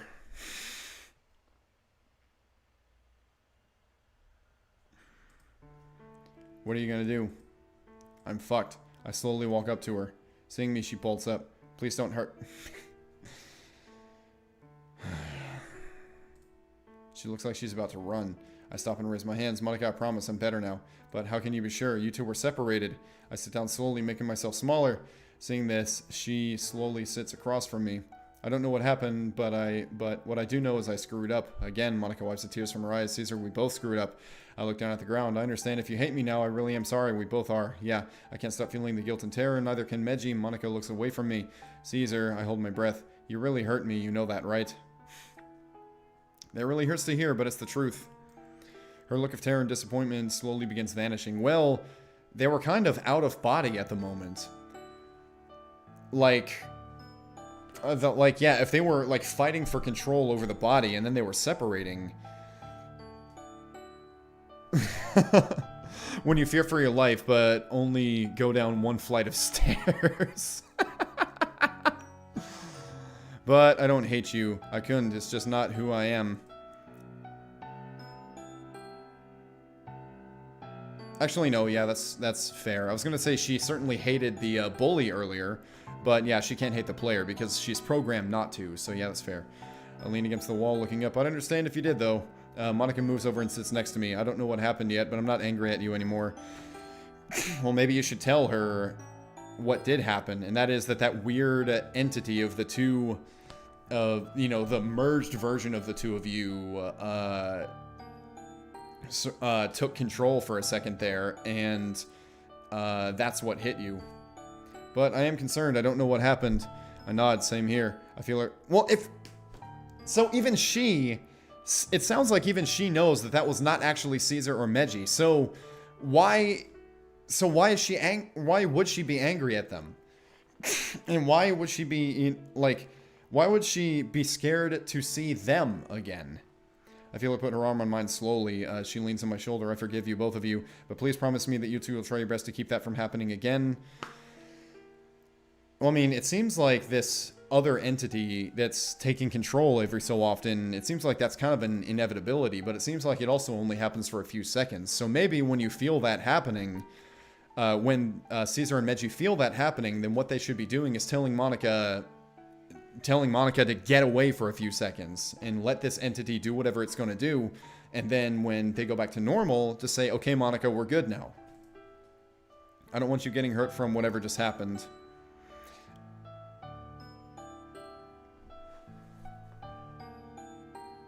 So again, if that's her primary concern, you know, that fear of death that she had in her eyes, and then, you know, running away saying, please don't hurt me, get away from me, stay away. Now she's saying, I don't want you getting hurt from whatever just happened. Relief washes over me. You have no idea how much that means to me. I owe you a major favor. Monica suddenly looks down at the floor. This is my fault, isn't it? Aren't they just having the same conversation that they had the first time this happened? This seems like just a rewatch of the first time that this happened, like this morning when they were at Sayori's house. It feels like almost the exact same conversation. Of course not. This is entirely on me and Meiji. You're not to blame here. We both screwed up. It's not your fault. Monica looks up at me. Okay, I trust you. She stands up, holding her hand down. She helps me to my feet. Come on, we should head back. Sayori might be worried and come looking for us. And again, the whole fear of death in her eyes just completely gone. I smile and brush the dust off of my body. Yeah, sounds good. Man, she's extremely forgiving. Okay, I've got to really work twice as hard on my impulsiveness. Monica and I head back in. Are you two okay? Are your tummies feeling better now? Monica and I look at each other, the tension just breaking then. Ha ha ha ha. Yuri and Natsuki look over at us from where they're sitting. Then they come over. What are you two laughing about? Are you sure you two are okay? Yeah, we're alright. Yeah, Avon's right. And it's all fine now, obviously. Did you eat something bad? Ah, that's Caesar stopped back at the nurse office to get some extra bandages. I helped him on the way up. Okay, well, if you're sure you're okay, I'm sure. Monica looks at the clock. Oh, I think it's time to share poems. Ha! Dante, Solman, take a shot every time there's a mood swing? Man, you'd be dead. You'd be fucking dead. I go over and grab Meiji's bag, retrieving our poems. I turn. Whoa, you keep startling me. I'm sorry, I just couldn't wait. Fair enough, there's a bit of silence between us. I clear my throat. Well, why don't the three of us share? Guys... I'll be honest, I really don't care about the poems. Like, so there's a part of me that wants to say, oh, I could stop now and save the poems for next time, but then I'd be dreading doing the next episode because I don't really care about the poem dialogue. I think inevitably the poems are going to feel like filler before moving on with the plot. But I know that some of you out there probably are interested in the poems, or if it turns out that you're not interested either, then we can probably skip this rant and try to get to the actual, get further along with the actual plot. I'm probably going to go on for about 6 minutes here and then stop the stream regardless. But you guys can share your thoughts right now. Do you honestly care about the poem section, or can we just skip that and move on with the plot? Demoman says skip if you want to. Those of you that have played the mod, maybe there is something important in this poem section, which if there is, then tell me. But if not, then yeah, I'm thinking skip the poem section. Dante says skip if you want. So that's 2-0. Sam says skip if you want. He doesn't care. That's 3-0.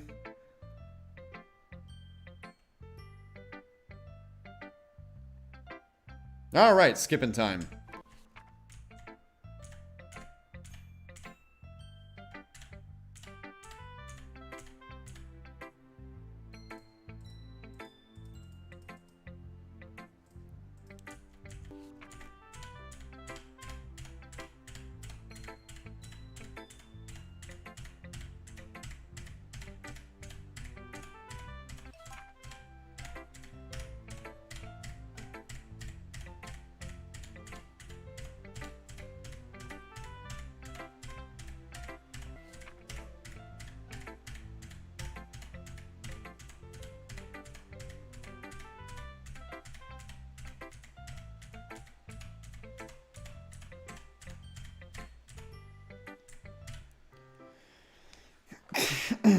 Alrighty.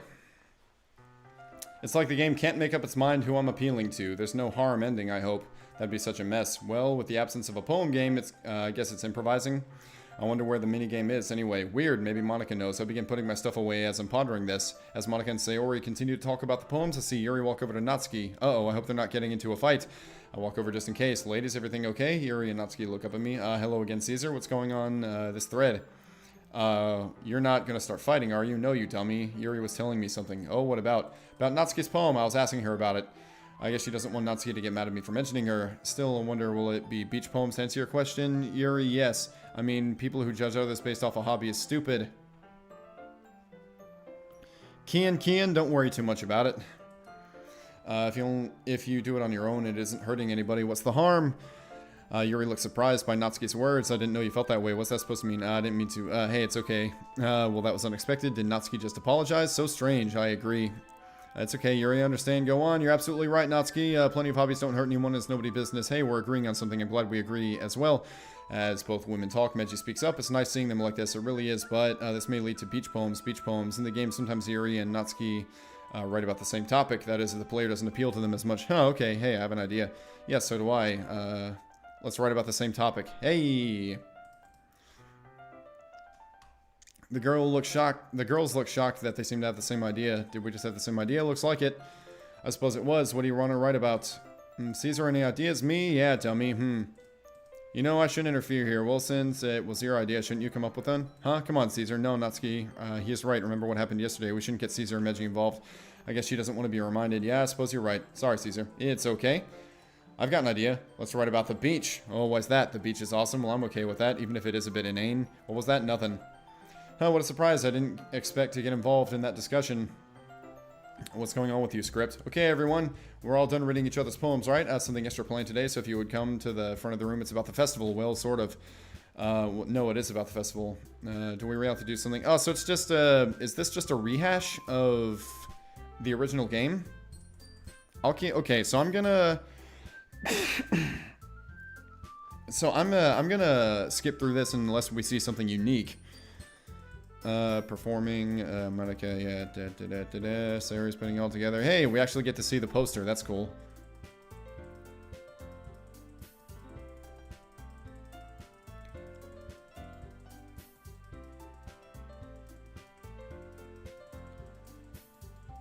Yeah, so they're just trying to convince everybody to do the thing. It's about expressing your feelings, having horizons, all that good stuff. Yeah, to inspire them. I know you do. I know we all do. Okay, fine. Alright. This club is going to be the death of me. Okay. No way, Monica. Too sudden. Okay, so yeah, they're going to recite their poems.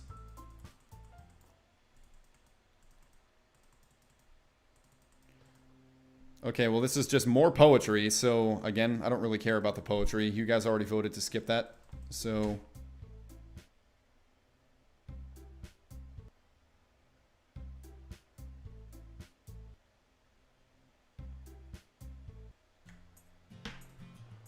Find the enthusiasm. Never heard the expression, fake it till you make it. There's your answer. Alright, right, of course. I turn to Sayori. Ready to go, Sayori? Yep, look at you always going home together.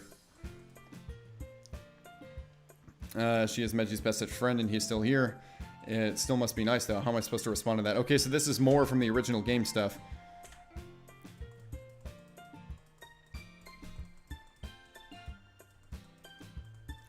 She's cleaning... Okay, yeah, they're cleaning up. Still cleaning up. Turn off the light and they all leave. Takes us a few minutes to get our shoes and go home. Monica motions to me as we begin walking. She points over to Sayori. She looks like she's spacing out. Sayori, you okay? Sorry, I was spacing out. Please be careful. Space out too much and you're gonna get hurt. Heh, right. I like how we go home like this, even if it isn't Meiji. Hey, I'm right here.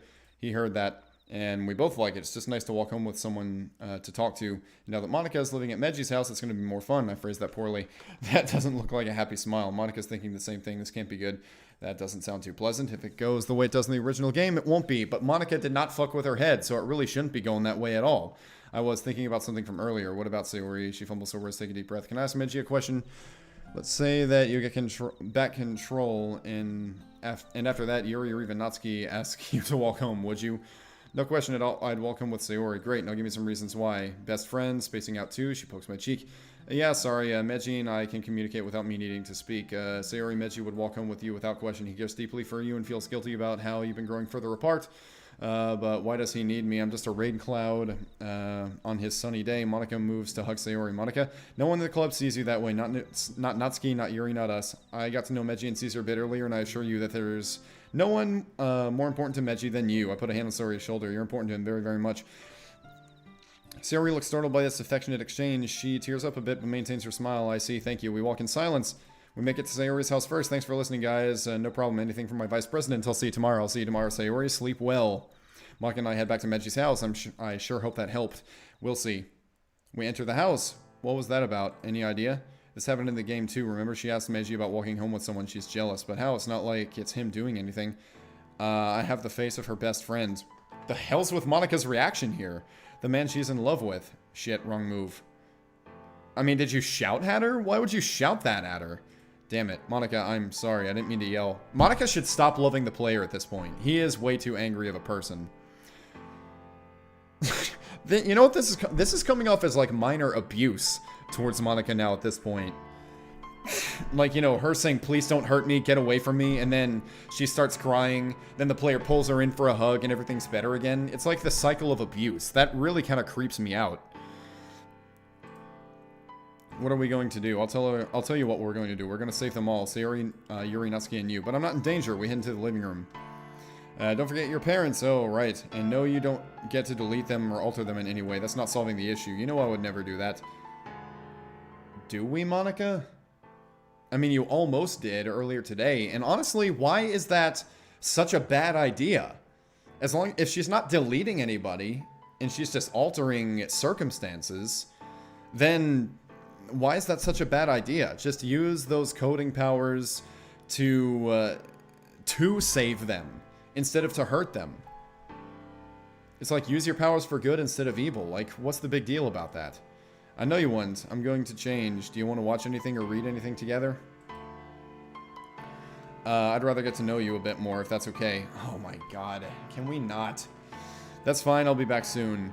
I get into a change of clothes, put on the house slippers, then head back down. When I walk into the living room, I see that Monica's already changed. Hey, before we get started, could we go somewhere more private? Huh? What's more private than here? Seriously, what is this? The space classroom. Okay, not what I expected. Do you want us to go back to school? We wouldn't be able to get in. No, sorry. The space classroom is special. I can access it from any door as long as I have this. Wait, her pen? She unscrews the heart cap. Is that a key? She nods. With this, I can access the space classroom from any door that has a keyhole. Is the classroom safe? Meji wants to know if it's safe. The classroom, I mean. The script has no bearing here. It's not even that full of stuff. Please? Well, alright, Meji. I'm not entirely sure, but I think we can. Let's do this then. The basement door work for you? Monica nods. We go to the basement door. She sticks the key in, and the keyhole glows slightly. The door disappears in black and white code text. No doubt about this game, this being a game world. Monica steps through and sees me. Come on in, Caesar. The water's fine. She giggles. I step through and...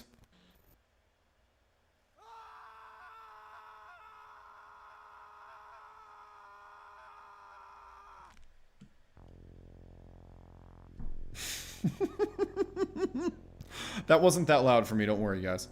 Ow! It hurts. It hurts. It hurts. It hurts.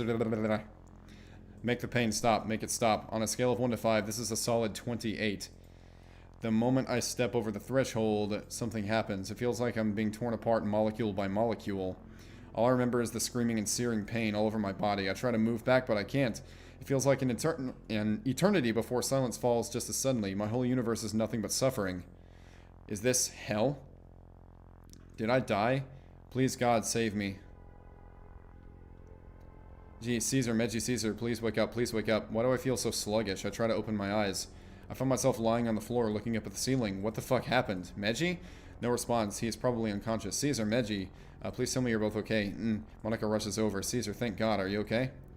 Oh no. Can't talk? Can you blink? Slowly I blink. Oh good. Okay, I'm going to ask you some questions. 1 blink for yes, 2 for no. Understand? 1 blink. Alright, good. Can you try and move your hands? I try moving. Damn, this is hard. Oh no, am I paralyzed? Nope, thank God. I managed to move my left hand then my right. Good. Now your feet. Wait, did she take off the slippers I was wearing? I'm barefoot now. I slowly move them. Good, you're not paralyzed. Now tell me, are you in pain? A deliberate blink. Damn, I wish I knew where. Head, 1 blink. Anywhere else? Huh, that's strange. Wasn't I in intense pain earlier? 2 blinks. Alright, let's see if you can talk. Can you open my mouth? Nothing comes out but a croak. Damn, I'll be back. Monica rushes out and try and move my head. No dice. My head's too dizzy to move. I feel like I'm going to throw up. Quick as a flash, Monica comes back with a glass of water. She lifts me up, leaning me against the wall. What if you drown him by accident? Is this a good idea?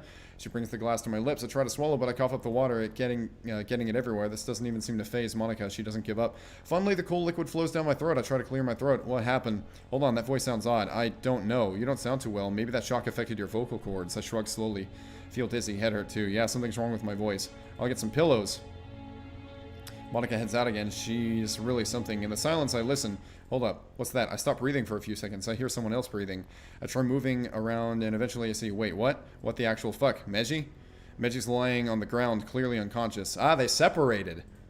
He looks like he's in pain. Wait, if he's there, then I slowly look down. My clothes, they're the same clothes I went to bed with before I came here. Does that mean my clothes aren't the ones I just put on? Wait, no.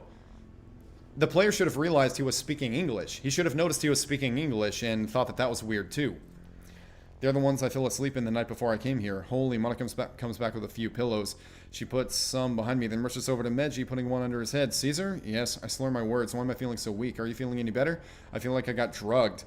But other than that, I'm just fine. Monica comes forward and puts her hand on my forehead. You're not sick, so what's going on? She helps me into a comfortable position. I soon feel a soft blanket put over me. I don't know. How did we separate? I don't know.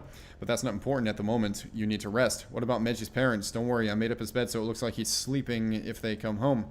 It's early still. Alright. I slowly drift off.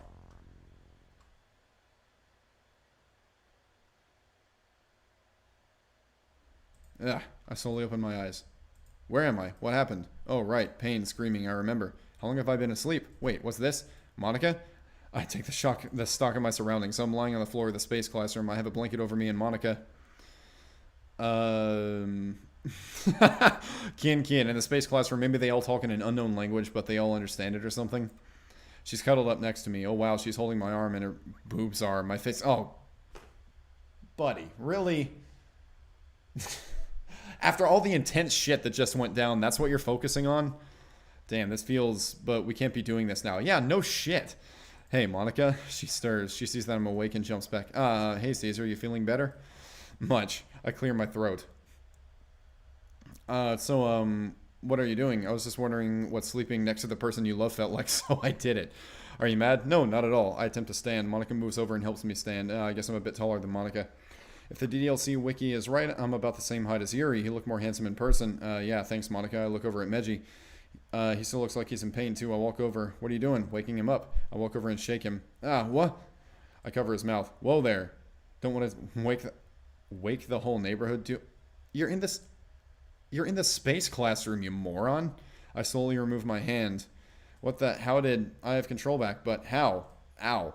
That's what I'd like to know, and take it easy. I help him to his feet. He's a bit shaky, but he manages. Also, Meji should be ecstatic that he has control over his body again. He shouldn't be going, oh, I have control again? But how? He should be going, oh my god. Oh my god, I can control my body again. Holy shit. Possibly due to the injuries he still has. I look more around the room. There's a desk in the corner with a computer. Monica rushes over without touching it. The PC comes to life. I help Meji into a sitting position against the wall. I then walk over to Monica. Monica? Yes? Let's do that later. Come on, come over here for a bit so we can compare notes. Compare notes? Yeah, alright. Monica and I head back to Meji. We both sit on the ground. Alright, let's see if we can get some answers. Let's compare notes. I'll start. I describe what happened as best I can. From what I remember, it was like I was being split in half. It was unbearable. Imagine the worst possible pain you've ever felt. I'd rather have felt that. I was torn apart bit by bit. I felt the same thing, but I just lost consciousness. The next thing I knew, you were waking me up. We both turned to Monica. Wait, what about you? I'm not sure how to describe it. Your hand crossed the threshold. I saw it well. I don't know what I saw. It looked like there was some sort of barrier blocking your entrance, but when you tried pulling your hand away, nothing changed. It almost dragged you in. Then you began to glitch like crazy. I don't know what happened next, but I thought I saw Meji's skin peeling and a second person emerging. Then you both fell. That's terrifying. No kidding. I rubbed the back of my neck. So what now? How are we going to explain me? I don't exactly have any kind of paperwork with me. I don't exist here. And staying in this room for eternity isn't an option. Maybe you should look in a mirror. Monica runs to the computer and types something. The webcam opens up. Monica beckons me over. What the hell? The face staring back at me is mine, but one I haven't seen since I was in high school. Okay, so the player is in their high school body. I look younger and a bit thinner. Without saying a word, Monica opens up the Visual Studio Code program. Look at this, you two. Meji and I walk over to the computer. She opens up the character files. Mine and Meji's are faded. What does that mean? Monica sighs. Your files were hidden. I had to reveal hidden files so I could see these. Meji looks at the others. Alright, so why are the files hidden? Monica turns on him quickly. I don't know. I just got into coding and programming, so I'm sorry that I don't have all the answers. Why are you getting pissed off, Monica? He just asked a simple question. Jesus. Hey, no need to get snippy with each other. We're all scared, but we won't get anywhere if we argue about this. I mean, yeah, the angry one is now the one who's trying to get everybody to calm down. You're right, Meji. I'm sorry. It's okay, Monica. I should have been more understanding. Some of the dialogue in this mod, it just seems very... It just does not seem that realistic to me. Crisis averted. Okay, let me think. Our profiles weren't always like this, right? Right. So what changed? We entered the classroom? Yeah, that's a big one, but what about Monica's? Her file isn't hidden. Mine never changes, but I think you're right. The last time I checked, your files were separate, but still able to be opened. Now all I get is an error message asking me for a username and a password. I wouldn't make too many attempts to log in. It might lock you out and ask for a reset, and we don't know where they'll send the new password. Resetting passwords is a bitch. I wasn't planning on it. Good. Is there anything else we should worry about? Yes, look at this. She opens Sayori's file and scrolls down. There's some unreadable codes there, but some look familiar. Define intelligence, 110 to 115. Eye color, 87 CEEB. Height, 157 centimeters. Huh. Oh, define depression, 6.5. Her depression, what was it before? A solid 4. I don't know why it went up. Then, well, you're at the computer. Why don't you put it back down? The script? Huh? Why that? I've played this game before. I've noticed that the dialogue at certain times has been nearly identical to the game itself. I wish we could confirm that. But we don't have access to the script proper. Just the conversations as they happen. Damn, I lean against the wall next to one of the windows and look out. The view is astounding. We're very low in Earth's orbit. I can see Japan down below us. Hey, I see Meji's house from here. Har har. Strange. This view looks like the latest version of Space Engine. Wait, I have the latest version of Space Engine on Steam, so that means I snap out of it. So whose computer are we accessing? Depending on how you download the game, the program can access certain data. If you download from the official DDLC website, the game can access the name of your user account. If you download from Steam... Okay, so the big reveal is that they're in the player's computer, right? Wouldn't that be your computer? You're the player, right? I don't have internet access. Monica, could you look at my laptop? Yeah. Uh-huh. Yep. I knew it. It was the player's. So what does this do for us? I return to the laptop and open the character files in the game folders. Just like on Monica's screen, mine and Michi's files are hidden. I suddenly realize how lucky we are. Boy, we were very, very lucky. How, if I had internet access during the time we were playing the game, we could have accidentally... Please don't remind me. I still have nightmares. Damn. Monica, yes, if you ever have another nightmare, you have my permission to come and wake me up. Not the thing that you should be talking about right now, man. You can always come and talk to me. Thank you. Why don't we all get some sleep? It's been a long day. Yeah, that would be good. Agreed. We headed back to the door. I stepped through again, and they're merged. They're merged.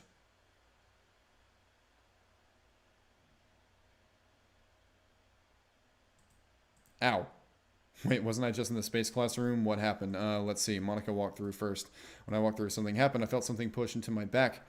When I looked back, my left arm was disappearing inside Meji's. Yep, they merged. I don't remember what happened because I was passed out. I look around and see my phone on the nightstand. It says, Keen, the player's a douchebag. Yeah, agreed. I look down, suddenly aware of someone else in the room. Monica's kneeling next to my bed, asleep. I slowly sit up. Come on, really? Yep, not my voice. Back to observer for me. Okay, so we're going to end it here, guys. I already went overtime, but after that pretty climactic scene, I think now is a good place to save. And we are going to pick up from here next time. So, thank you guys for watching. Yeah, the plot thickens.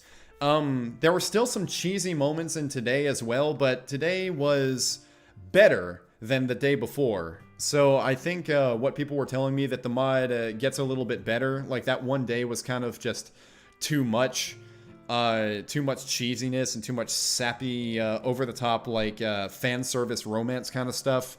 And then it gets better from there. I think they're right. I do think there was still some cheesiness today as well, but not nearly as much as last time, so that's good. Maybe it'll be even better next time. That ending scene was actually pretty cool.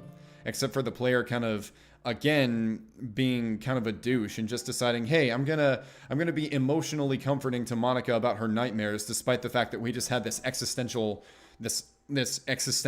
borderline actual crisis here. But anyway, so that's going to do it for today, guys. We'll be back probably next week with more World of Dreams. And thank you guys for your follows, and thank you for your viewership. And until next time, I'm Cesar Madrazo, and I am out.